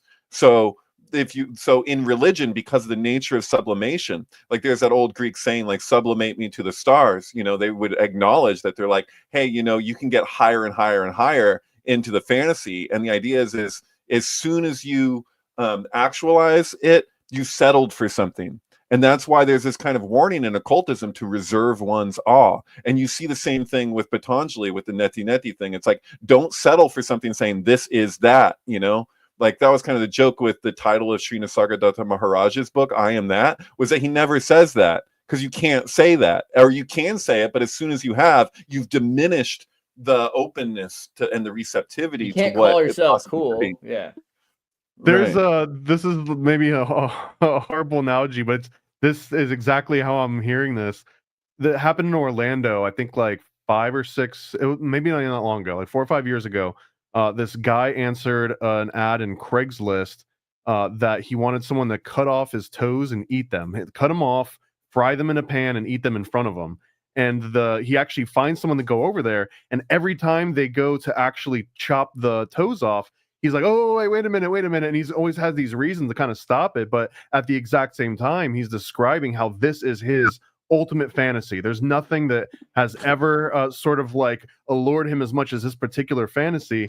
And it's almost caused you to go inward and be like, why am I resisting this thing that I'm like? He went out and bought the knives. He bought a little pad. He got like everything prepared to have the people come over, psyched himself up for it, and was like, this is the big moment, and was trying to figure out like, why did I keep stopping this thing? And that was the ultimate conclusion too, is they talked to some like sex therapist, and she was explaining to them that what you're describing is ultimately a fantasy, and every time the knife like comes close enough where you can almost feel the cold of it like on your foot, you're realizing at a subconscious level. You don't realize it like, in your waking life, but that your fantasy itself is like, no, don't kill me, I'm the fantasy. And it was the fantasy itself that was stopping this entire event from kind of happening. But that, because if you actualize it, like you've just sort of you've collapsed that function, right? You've collapsed the wave and turned it into a particle, and now it doesn't have all of the cool mystery that a wave would have. Yeah, I want to see Skeletor like show up and just explain how what you just said relates to the trans movement, and then just fucking surgeries and then just bail. You know, like all right, till next time. That's you just committed a felony in Canada, by the way. I know, apparently, yeah. I could be put to whatever they do there now. Well, they just put you in a little. They just give you nitrous until you pass out. So. Hey. Boy. Okay, I don't know. So I brought up earlier Ahu Daryai on the internet for some reason, because I was bringing up like Persian stuff, Iranian stuff for some reason.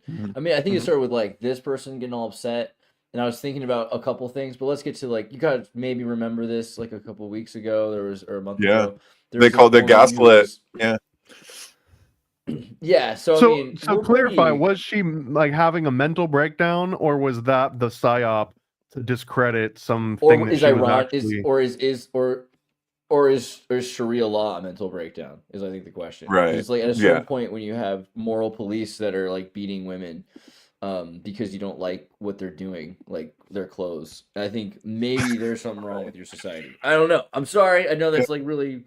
That's kind of the same way I feel about like making kids take amphetamines to go to school. Fix the schools instead of the kids, but fix that society instead of beating the woman for wearing, her hair too long. Because that's the other thing. She took off most of her clothes after being told that her like skirt or her dress wasn't like long enough. So it's like, oh yeah, well then you know what? Like let's do this. Ironically, this also would have happened if you would have given her meth.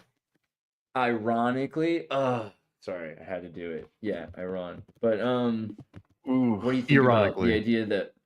What do you think about Western values being a sham anyway, and that we're just horrifying Ukraine? I think it's fucking super unrealistic for people to think that you're not going to have cultures clash if you try and fuse them, and like that's the issue with like, we can say all kinds of things if we want to criticize, Israel, and a lot of those things would be very valid. And then when you get into like, what is it, LGBTQ, XYZ for Palestine, like gays for Palestine stuff, and you're like, dude, Palestine is not for gays, like the gays are for Palestine, and you get into some really difficult areas there, because I think there's this kind of idealism that's projected onto, because the underdog phenomenon, we want to root for the underdog, and so who's the underdog, and you're like, well, what is the underdog actually about? And it's kind of, there's a good David Cross movie called The Hits, that I don't know how many people have seen it, where it's all the people from Upright Citizens Brigade, but it's like this dude who everyone's just starts, if you can find it, I don't know, it's pretty obscure, it's somewhat obscure. Yeah, there it is. Oh, wow, you found it, actually. Oh, did you find the freaking, oh, no, it's a trailer. Yeah, so basically, I'm going to spoil this movie, I don't care. So, like, it's a guy who's like, who's really like, lower class, trying to go to the, the board of supervisor meetings and talk about these potholes and how everything's a travesty, and he feels really strongly.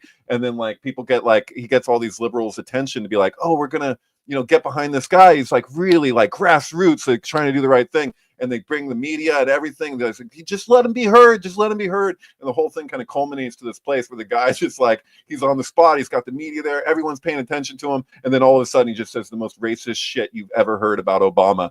And like, he just like goes into like he's the Antichrist. And do you know what Barack means? It means lightning. And Lucifer came down as lightning. And everyone's just like, wait, what? And it's like you put all your stock into the thing, and then you're like, well, what is this thing that we've put all of our energy and all of our attention to? So like in certain ways, that's kind of like an example of that. It's like a Twitter influencer.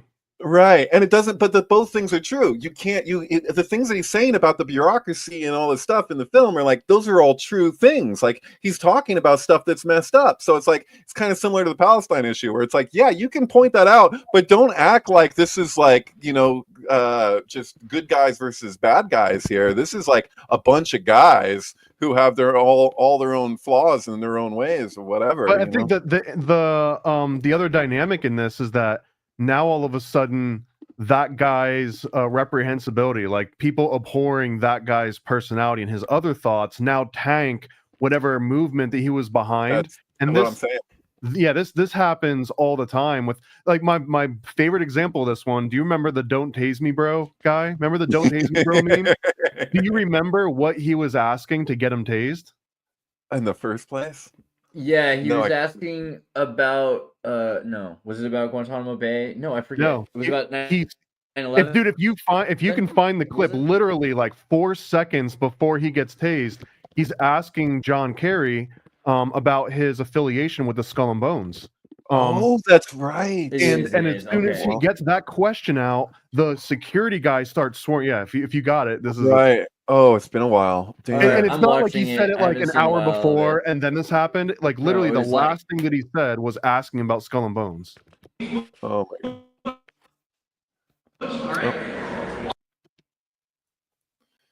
Oh, here. Impeach Bush, all right? Also, were you a member of Skull and Bones in college with Bush? Were you in the same secret society?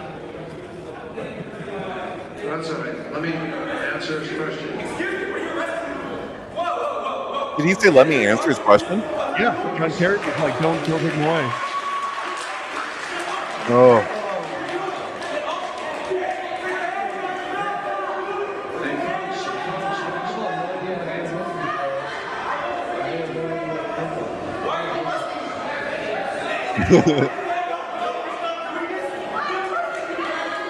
Oh my God. Remember, he's wearing 18, which is L'Haim and 3 6s too. Which is... But Right. ultimately, the point here being, everyone remembers him getting tased. And everyone remembers "Don't tase me, bro." Get off of me! What did I do? What did I do? Get off of me! What did I do? What did I do? Help! Help! It's good to remember. Help me, man! Get off of me! I didn't do anything! Help me! Help me! Help! They're arresting me! Dude, the Stanford prison experiment lives on. You'll be tased! Can you let me go? I'll walk out of here. Just let me go. Hold on your stomach! Put your hands behind your back! Let's go for a yellow, shall we? Let's watch it. This is all just for freaking him bringing up the fraternity of Skull and Bones. Instantly, you- it was instant. As soon as Well, he brings it up, they grab him. As soon Well, as he because the says way it, that these things grabbed. work is that you have pre-approved questions that get vetted, and then they're like, okay, if you're going to ask that question, and they bring you the mic, and the second you ask something that wasn't that pre-vetted question, Then we're gonna have to especially if feed it you to seems like lizard it's more people. serious. Dude, I was asking, like- I don't know if I told you guys this, but I was sending emails to Berkeley, and I found the dean's email to ask, and like he told me like I have to have the specific date, otherwise he can't give me the document. But basically, when I was a kid, I remember during the first Iraq War, that there was I saw live on television, they would have these events, I forget what you call it, but they would have all these politicians show up and the students would ask questions. Well, they basically, the students took it over. It was like this epic freaking protest thing where they were like, you gave us the questions that we're supposed to ask. We're not going to ask those questions. We have our own questions. And then every time they try to get out of it, they like chant 1, 2, 3, 4. We don't want your racist war and all this kind of shit. It was like, but this was the 80s. And the type of activism that was going on at Berkeley was still like, you'd still see some trickle over from what the 60s were. You know what I mean? Like they still had this vigor. And like, dude, it went on and on and on. It was one of the craziest things I remember from like ever seen on childhood. I was like, what is happening?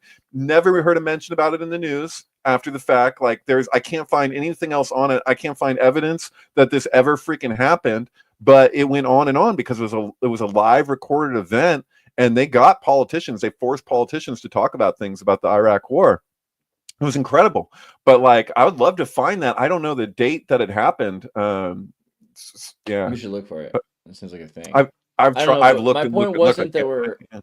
My point wasn't that we're like somehow perfect or something. I mean, obviously we're like I think most societies are run by secret societies, and most governments are people belong to governments, not that governments belong to people. I really wish it was the other way, but I'm just saying from like a realistic point of view, it seems like the Weberian state is controlling and monopolizing violence in order to control humans as resources, and they're feeding those resources to persons, corporations. I mean, it seems like that's true anywhere.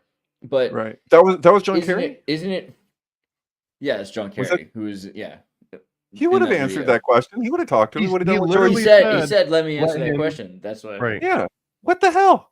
Yeah, no, it's like when Yeah. Bush was asked about it, and they're like, "We heard you drank blood out of Geronimo's skull," and he was like, "Yeah, we did a lot of strange stuff."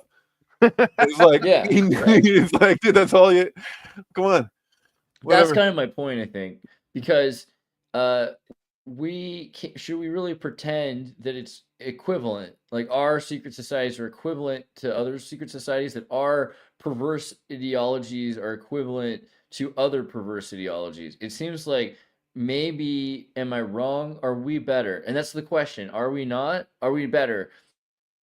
I mean, I know it's a low bar if we're saying genital mutilation of girls in Africa seems somehow worse. Is that somehow worse than genital mutilation of children in the West or something like that? Well, the Or of Raelian boys? I people mean, are reversing that, so they got the clinic set up in West Africa to take care of that. I have maybe a controversial take on this too. I think anyone that wants to do all these weird experimental surgeries, but there's a better way to go about it in rebellion. For example, I know this sounds like I'm making a joke, and I swear to God, I'm a real thought that I really wish someone would do, but right now it's illegal in most places if you're a female and show a nipple, right? But what if you were to put like nipples on your neck or put like a nipple on your head? Like where, like in a ship of Theseus way, like where can you transplant the nipple so that now you can show it, or put a whole bunch of different ones on it to like as an intentional way of like, look, I'm doing the thing that's illegal, but I'm doing it in a way that doesn't make sense for it to be illegal. That's why those people were so offended at the end of the substance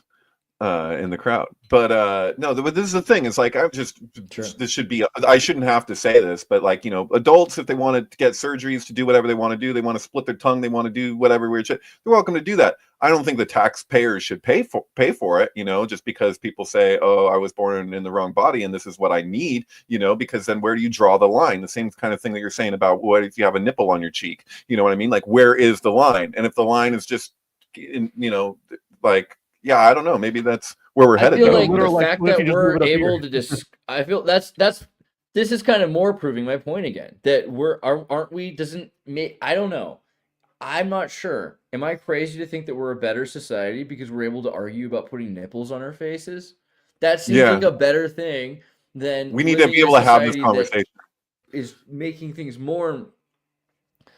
I believe that. I feel like, I mean, I don't know. I'm thinking probably in the perspective of Iran still, because like that whole thing, how did that end? Like they beat that girl, we haven't seen her since, and then they created in the last 4 hours, this happened 5 hours ago, Iran passes a new hijab law, forcing, I mean, even making it worse. They're gonna make it so that they can impose huge fines and they can beat them or whatever. I mean, and I guess that's where this whole, like that it's objectively headed worse.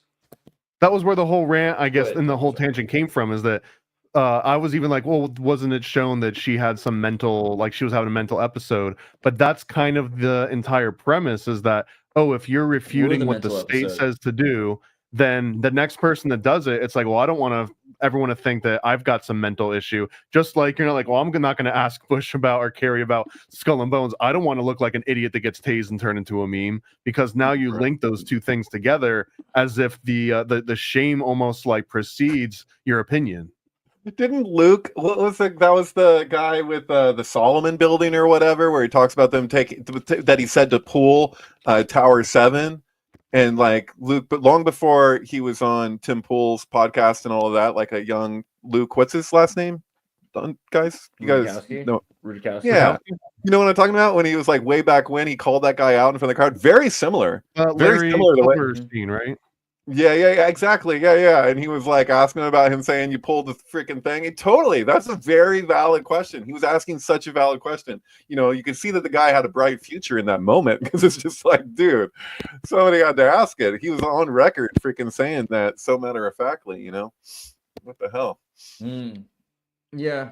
I don't know. I think it's a question of shameful or shamelessness, I think. Yeah. Should we be, I mean, and so, I mean, it's hard because not everyone can be Diogenes, right? You can't have a society where every single person is bathing themselves in, like, you know, dog feces in public. Go on. Because otherwise you don't have the spectacle.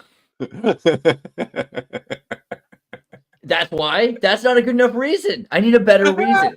And I think the reason has got to be more, like, I look at the modesty of the DDR people that are all decent, like hardworking indigenous people wherever, you know, making their bubble glass at IKEA for the Fight Club. And it just seems like we wouldn't have things. We wouldn't have. This is why we can't have nice things. Is because we're Diogenes society. Maybe I don't know. Am I wrong? Like there's something that's definitely a cost.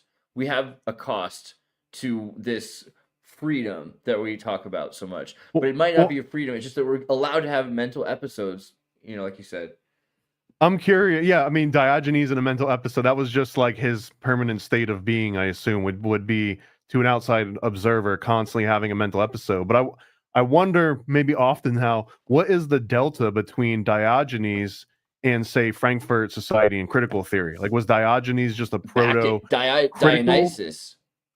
Dionysus, Bacchus society, right? A society that is able to be, I mean, which I think is even closer to what we have, an indulgent society, a society that's drinks blood, right? And like parties and inverts hierarchy for its own amusement, like rides like slaves riding around on masters just for the novelty, right? What's the movie? Dinner for Idiots or something, where they invite all of the idiots over and convince them that they're part of the club now? Oh, that's Dinner for Scoundrels. I can't remember the name of it. There's actually some sinky stuff in that movie. I think. Dinner for Schmucks. Dinner for Schmucks. Yeah. In that movie, who is it? Paul Rudd has the statement about the CIA where he's saying like the CIA does some shady shit in the shadows, you know, but I for one am glad they're there, you know, doing it. Like there's like isn't it? That's also a Trump quote, I think. Yeah, Zach Galifianakis is in there talking about mind control or brain control, and he's like saying how they're completely different and like oh man, I don't know. Yeah, there's some sinky stuff in that movie actually. Yeah, never mind. I don't remember all the details. the movie was a little bit ambitious with what it was trying to portray, and I think it was a remake of an existing movie too, or a book or something. But I think that movie probably best represents American society. Like it's just rich people messing with poor people. Like what'll happen if we give them 100 million? Will they think that they're rich? Let's see. Right. Oh yeah. Or like trading places. We're gonna make this dollar bet to see what's gonna be. And that's loaded. That guy did Freedom to Fascism. What was Aaron the deal? Russo. Aaron Russo. So he wrote that, and then the other guy directed it. Which is crazy because if you see the America Freedom to Fascism documentary, he makes some very specific claims. He does not get vague about it. He was like, I was sat down by the Rockefellers and they told me that I can be in this club or out of this club. And if I'm in the club, here's the benefits that I get. Like, I don't know what to make of this because his claims are like have never really been addressed or refuted in a direct way. And then he dies. I have a hard time not believing that was his experience completely. And also, you know, there's a lot of weird stuff with the director of that film too, Landis. Yeah.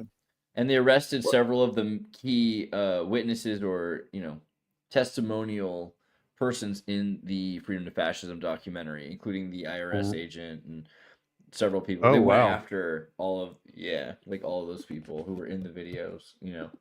So I mean, it wasn't just him that don't tase me, bro. Suffered. yeah, that's the thing. I mean, didn't you kind of feel like in 2008? Be honest, like, didn't you feel like you could be eaten by a giant lizard person at any moment? I kind of miss those days, you know. Yeah, I was reading the Matrix David Icke book, and yeah, things got a little weird. I know this is too much, man. I find it fascinating how that his thesis has sort of evolved though over the decades. Was that David Icke? Yeah, Icke. It's no longer reptilians, you know, working and like hacking the system and using it. Like we're literally inside the reptilian's brain. Like me and you were just neurons in a reptilian brain, and there's really no point in fighting it because it would be like turning yourself into a brain tumor. You've been interviewing him again. You interviewed him twice?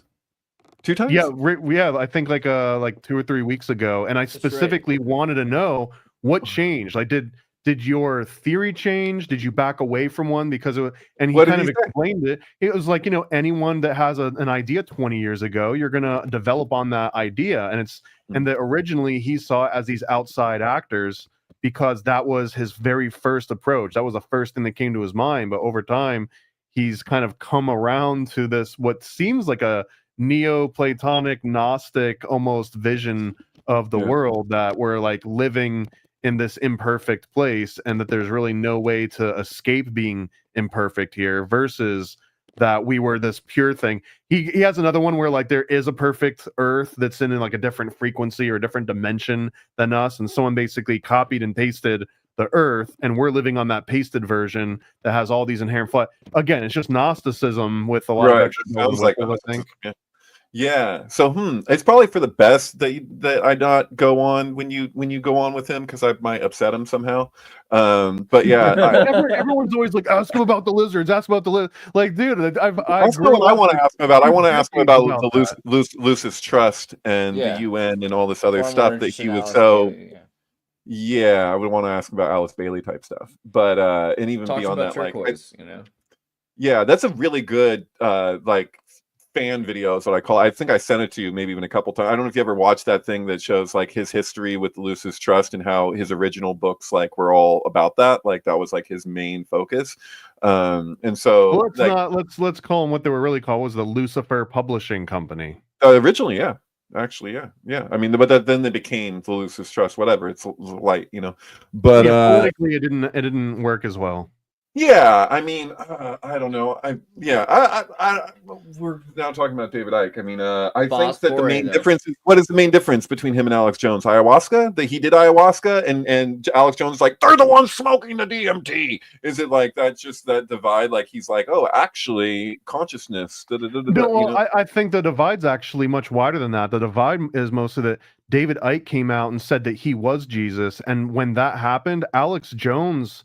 I remember, like, the weirdest thing for Alex Jones for me was I almost pinpointed this moment when he started acting like he was a born again Christian, and he actually explained it on one. Like I watched the show daily, like this is in the early 2000s in Texas, and he mentioned his public access station, and someone called in, or he had this like viewer that was like, "Hey Alex, you know, when did you become religious?" You know, almost like taking a jab at him, and his explanation at the time was like, I'm not necessarily religious, but the more that I see that all these elite, you know, well, I can't do the voice. All these elites, you know, if they're all worshiping Satan and they're all worshiping Lucifer, then obviously there's something to that. So I need to fight them. So the enemy. So he turned into like this reactionary Christian. And David Icke, I don't think ever went down that trajectory. Now, Alex Jones almost seems like he's courting the same like Catholic resurgence wing that everyone else in like the Twitter sphere is kind of courting, right? But David Icke never really went that route. He went Gnostic, where Alex Jones almost went like a born again Catholic in a weird way. I'm putting way more onto that than is actually there to make the point easier. Well, it was shocking to see Alex Jones get behind any political candidate or any politician and be like, "This is what we got to do." Like when that first happened, it seemed inconceivable, just because of how Trump did it first. Trump kind of gave Alex Jones some daps, and then Alex Jones went hard into like, "Oh my God, Senpai noticed me." So then he just started fangirling super hard, which I mean I understand, because again, human thing doing human things. Yeah, I don't know. Yeah, but no, I mean, I never considered Alex Jones, you know, partisan in that way. Like he was just always, he was so all over the place. Like it was just, you know, the controller. Well, yeah, this is literally the guy that came out with the Police State documentary series 1, 2, and 3 about the mill, and then like Donald Trump is sitting here like, we should bring in the National Guard for every problem that comes up. We'll just send the military in, and right, including when Trump wanted to do that. What he said. Yeah, January 6th, he was trying to get the National Guard there. There's lots of things that I've had to like reevaluate my understanding of a lot of that stuff. I mean, I knew that there was agents, obviously provocateurs within the crowd, but the levels of them wanting that to be this Reichstag is just like it's crazy. Well, maybe he just toned down the idealism a little bit. Maybe he realized that he can't manifest a platonic solid, and he's going to have to deal with whatever the best ashlar stone the Freemasons can throw at him is. Is that what it is? Yeah, I guess so. It seemed really weird when I saw David Icke in Santa Monica speak. I can't remember what year. It was probably 2010, I think. And it just felt like a lot had changed even already then. And he was talking about, I think one of the most, he was talking about on stage, he was talking about, I mean, for like 12 hours, a lot of things. But one of the later points was in peripheral vision of one of the royal family members, his eyes were caught, his pupils locked with the pupils of one of the royals, and that they went black. and that he felt this sort of, you know, darkness that like pulled him in, right? And I had been feeling for 10 hours earlier, and I don't mean any disrespect to him, but fatigued by him. And I had never felt fatigued by him before. I'd always felt like he was a high energy person that had been engaging, and you see his videos and read his books and it's engaging. But that something had shifted somehow. And it seemed like very strange. And it was almost something that he was bringing up. He's like, this had recently happened to him. And I always Well, felt like he became black pill. My vibe is he's like a black pilled, or he became somewhat black pilled in a way, to oversimplify what that is. Wait, we're talking about David Icke, not Jones. David right Icke, now. yeah, Dave.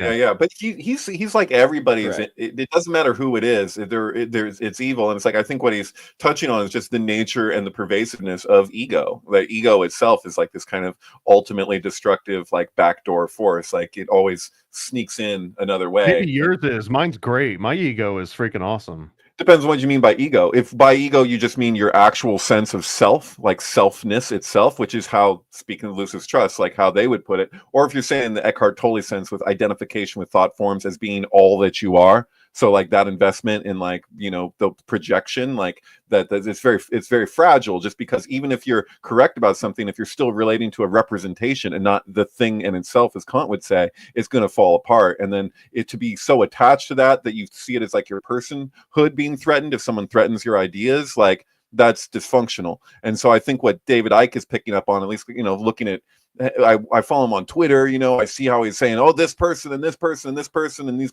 you know, all this kind of stuff. I think he's like, he sees it as this kind of fucked up matrix that it's like we're creating our own reality and projecting that as though it were the truth. And he's like, oh, it's a lie, it's a lie, it's a lie, it's a lie. I think he's right. And at the same time, you're like, well, this is all relative, right? You got to work with what you got, you know? I mean, I don't know. It's an illusion. Well, I mean, it's like you're tapping in. He's always tapping. We're always trying to sync, right? So he's in the sleep satellite. This idea of like a Schumann hologram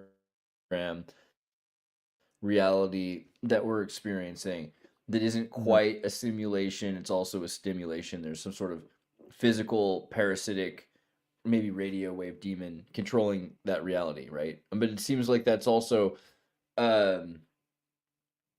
something that he's embraced to, I don't know if I'm wrong about him, but it seems like he's kind of embraced, like, if you're right, Thomas, too, it sounds like he's kind of embraced it in a weird way, right? Am I wrong? Well, he one of the things that he said, closer to a quote, but still paraphrasing, because I remember the exact verbatim, but it was that, like, we are all thought forms of Yaldabaoth. And he invoked the name Yaldabaoth. So we're definitely talking Gnosticism. Right. He's going there. And I guess that's where it's maybe oversimplifying and calling that black pilled. Because black pilled is more like, I guess the way I hear it is like straight up nihilism. Like, oh well, ho hum, I'm Eeyore now. Everything sucks. Why am I even here? What's the point? That's how people react to it, and that's how they perceive it. But I agree with you. I don't think that's actually where he's coming from. Yeah. It's more like this is the system that you work with him. Yeah, it's like layers to it. Yeah. You know, what's that? You think Yaldabaoth is good? Go ahead and make your case. No. I think it's good that it's a good. Okay, so I think it's important to not want to just be fed to the gods, right? Like we are the food of worms, oh captain, my captain, right? We should probably aim towards escaping the matrix. I don't know. I just think it's a better goal. It seems. How do we do that? By standing on our desks? Goal. Just get another perspective. I think a lot of the time what we're doing is interacting with somebody who could jailbreak us, you know? I think that's kind of the hope, is that you make a big enough of a stink or a site often enough, and you put out towards the universe enough. It's like more and more it feels like the Bill and Ted kind of time travel thing, where you're like, okay, we're just going to go, once we win, we're going to go back in time, and we're going to give ourselves the keys. You know, I feel like that's right. It's just constantly imagining it like that. Like once we win, and why will we win? Because we must win. We must succeed. Right. But the point is that you can't look. That will. Right.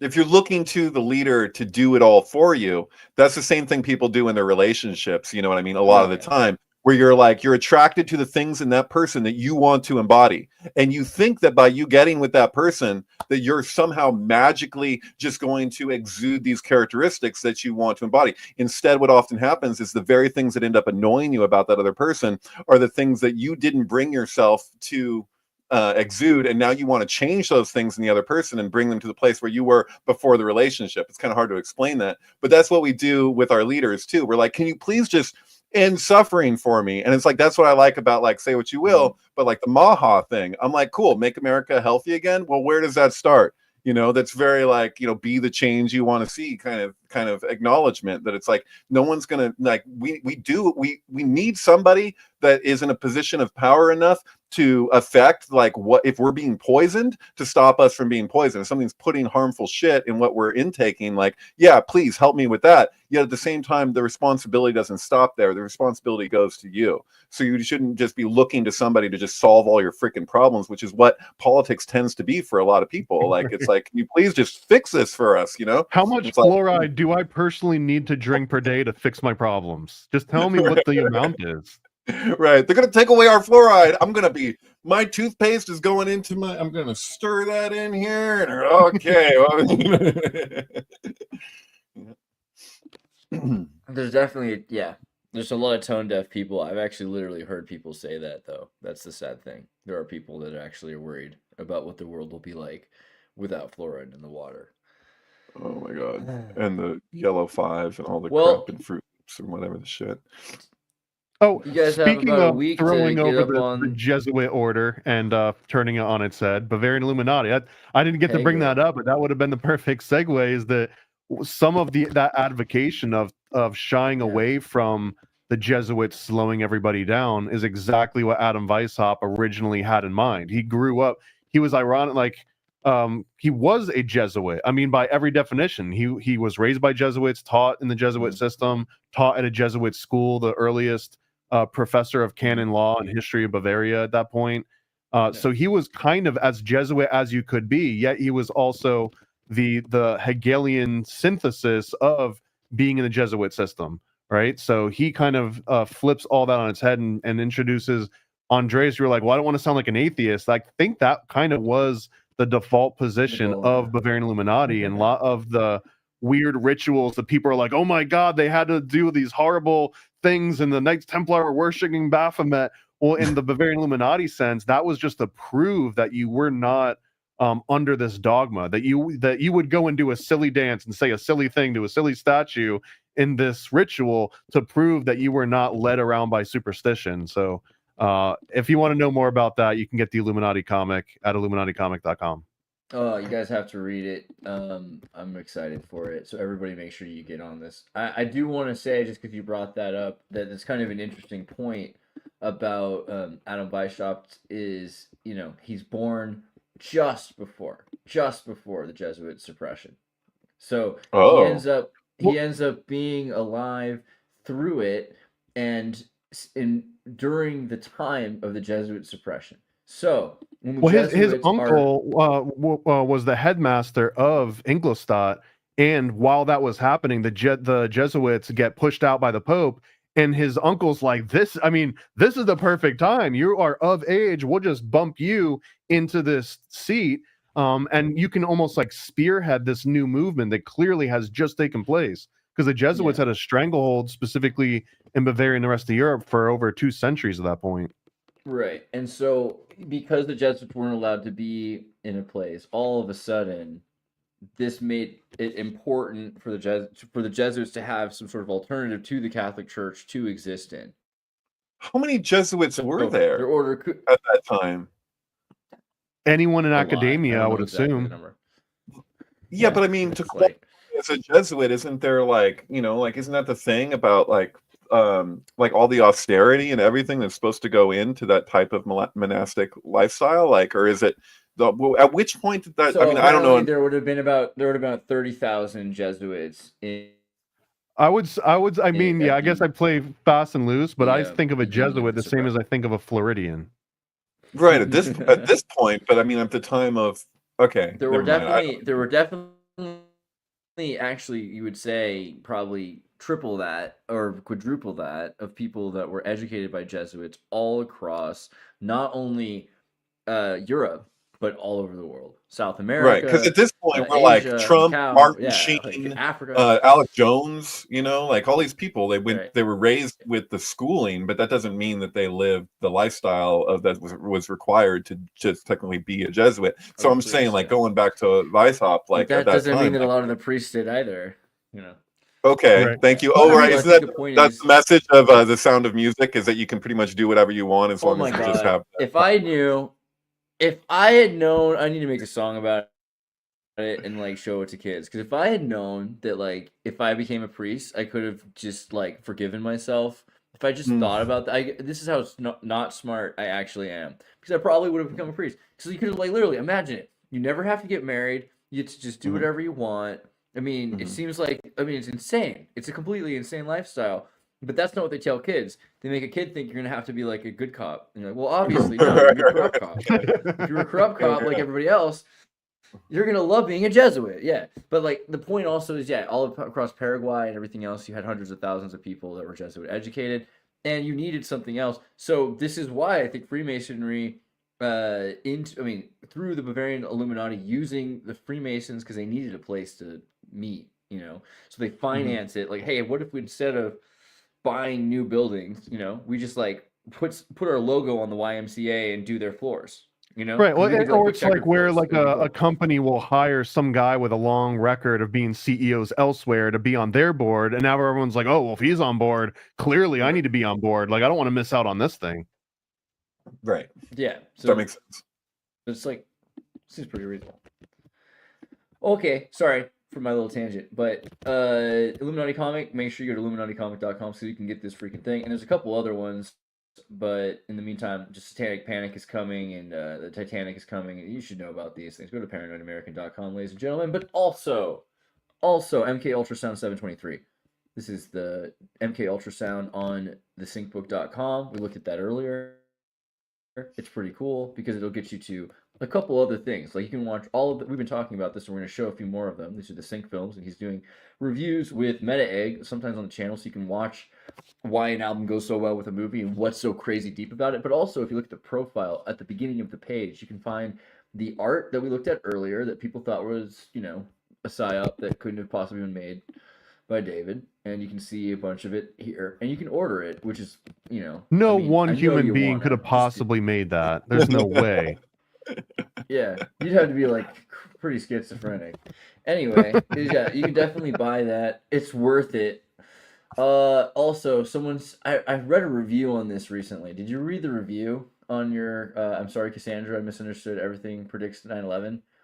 Yeah, I read one apparently that I was just on, found this out that if you type it in, you'll find it all kinds of things that I didn't know someone existed says, I online. read one on someone Letterboxd. said someone said probably the greatest movie, wasn't it, like probably the greatest movie ever made is this movie that you made, and that it's like really too long. But I think that's because they didn't think of it like they should have, like a series. Like if it was an Amazon or Netflix series, it's the appropriate length.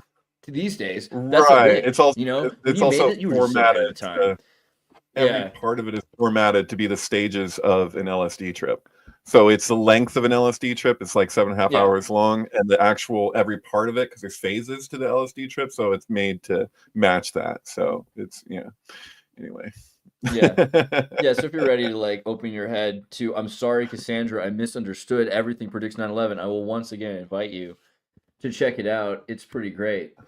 I'm not kidding. Hey, Could that you be got- reduced to one of the comics? Do you think that everything predicts 9/11 could be presented as one of these little pamphlet comic? Because I'm trying to wonder, how do you drop a 7.5 hour movie off on an unsuspecting person and have them absorb the entire thing? You can't just stick Leave it it in a on waiting while they're at room your in a house. No. doctor's office. I did a thing where it's based on a Kubrick quote, where basically if I assume the best of the intellect of my audience, like just assume the absolute best, like the highest attention span that they could possibly have, that I can conceive of, and then just drop it like that, and also not narrate it so that connections are made explicitly, but the only way you'll catch those connections is if you're genuinely paying attention. So it's a special kind of project in that way. It's just like I did that, and I don't expect most people to catch it. Some people have. Jordan Barty has. You're looking at Archive, that it showed up on Archive. I think that Jordan Barty did that for me because he was really impacted for it. But you know, before we ever talked, he just like he went on this whole crazy journey with it, and he produced really cool films himself that were inspired by it and stuff. But yeah, it's a thing. Super based. Well, yeah. So guys, follow David Plate on X. Oh, Go to did you catch Sound 723. Did you catch Fred Durst last night? Oh I my said, god! Yeah, yeah. You did not post this yet, guys. I that should have been the most breaking news. I don't think I'm gonna post it. I was Did you sharing it post with it you. somewhere? I'll tell them about it. Okay. But yeah, Oh no, my I just god.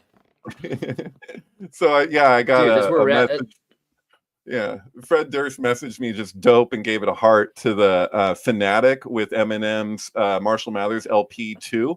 So he came out with a sequel to his previous album. So if you know the Fanatic thing, it's like Fred Durst, Limp Bizkit, whatever. But Devin Sawa, is that his name? The guy who was in Idle Hands and all that. But he was in the video for Eminem. He was Stan. So if you hear somebody's a Stan, like it was based off of his character. So you know, he's on the flip side in this movie, The Fanatic. So like where like this is this guy's basically the equivalent of what Devin Sawa was in that music video, what John Travolta's doing, but John Travolta's own children or child is handicapped, so it's like is autistic, and so he's like kind of like it's so meta, it's so insane, but like he's going after Fred Durst as though Fred Durst was going after Eminem. So anyway, I got positive review from Fred Durst last night. The timing was so good on that. It was the timing right after this other event. I was like, this is hilarious. Like in the same day, like this is what reality's become like. But yeah, so everybody make sure you check out MK Ultra Sound, Adam Weishaupt, Satanic Panic Comic Books, Tartary Nova, Melt Down Your Jewelry, send us money. We love you. Good night.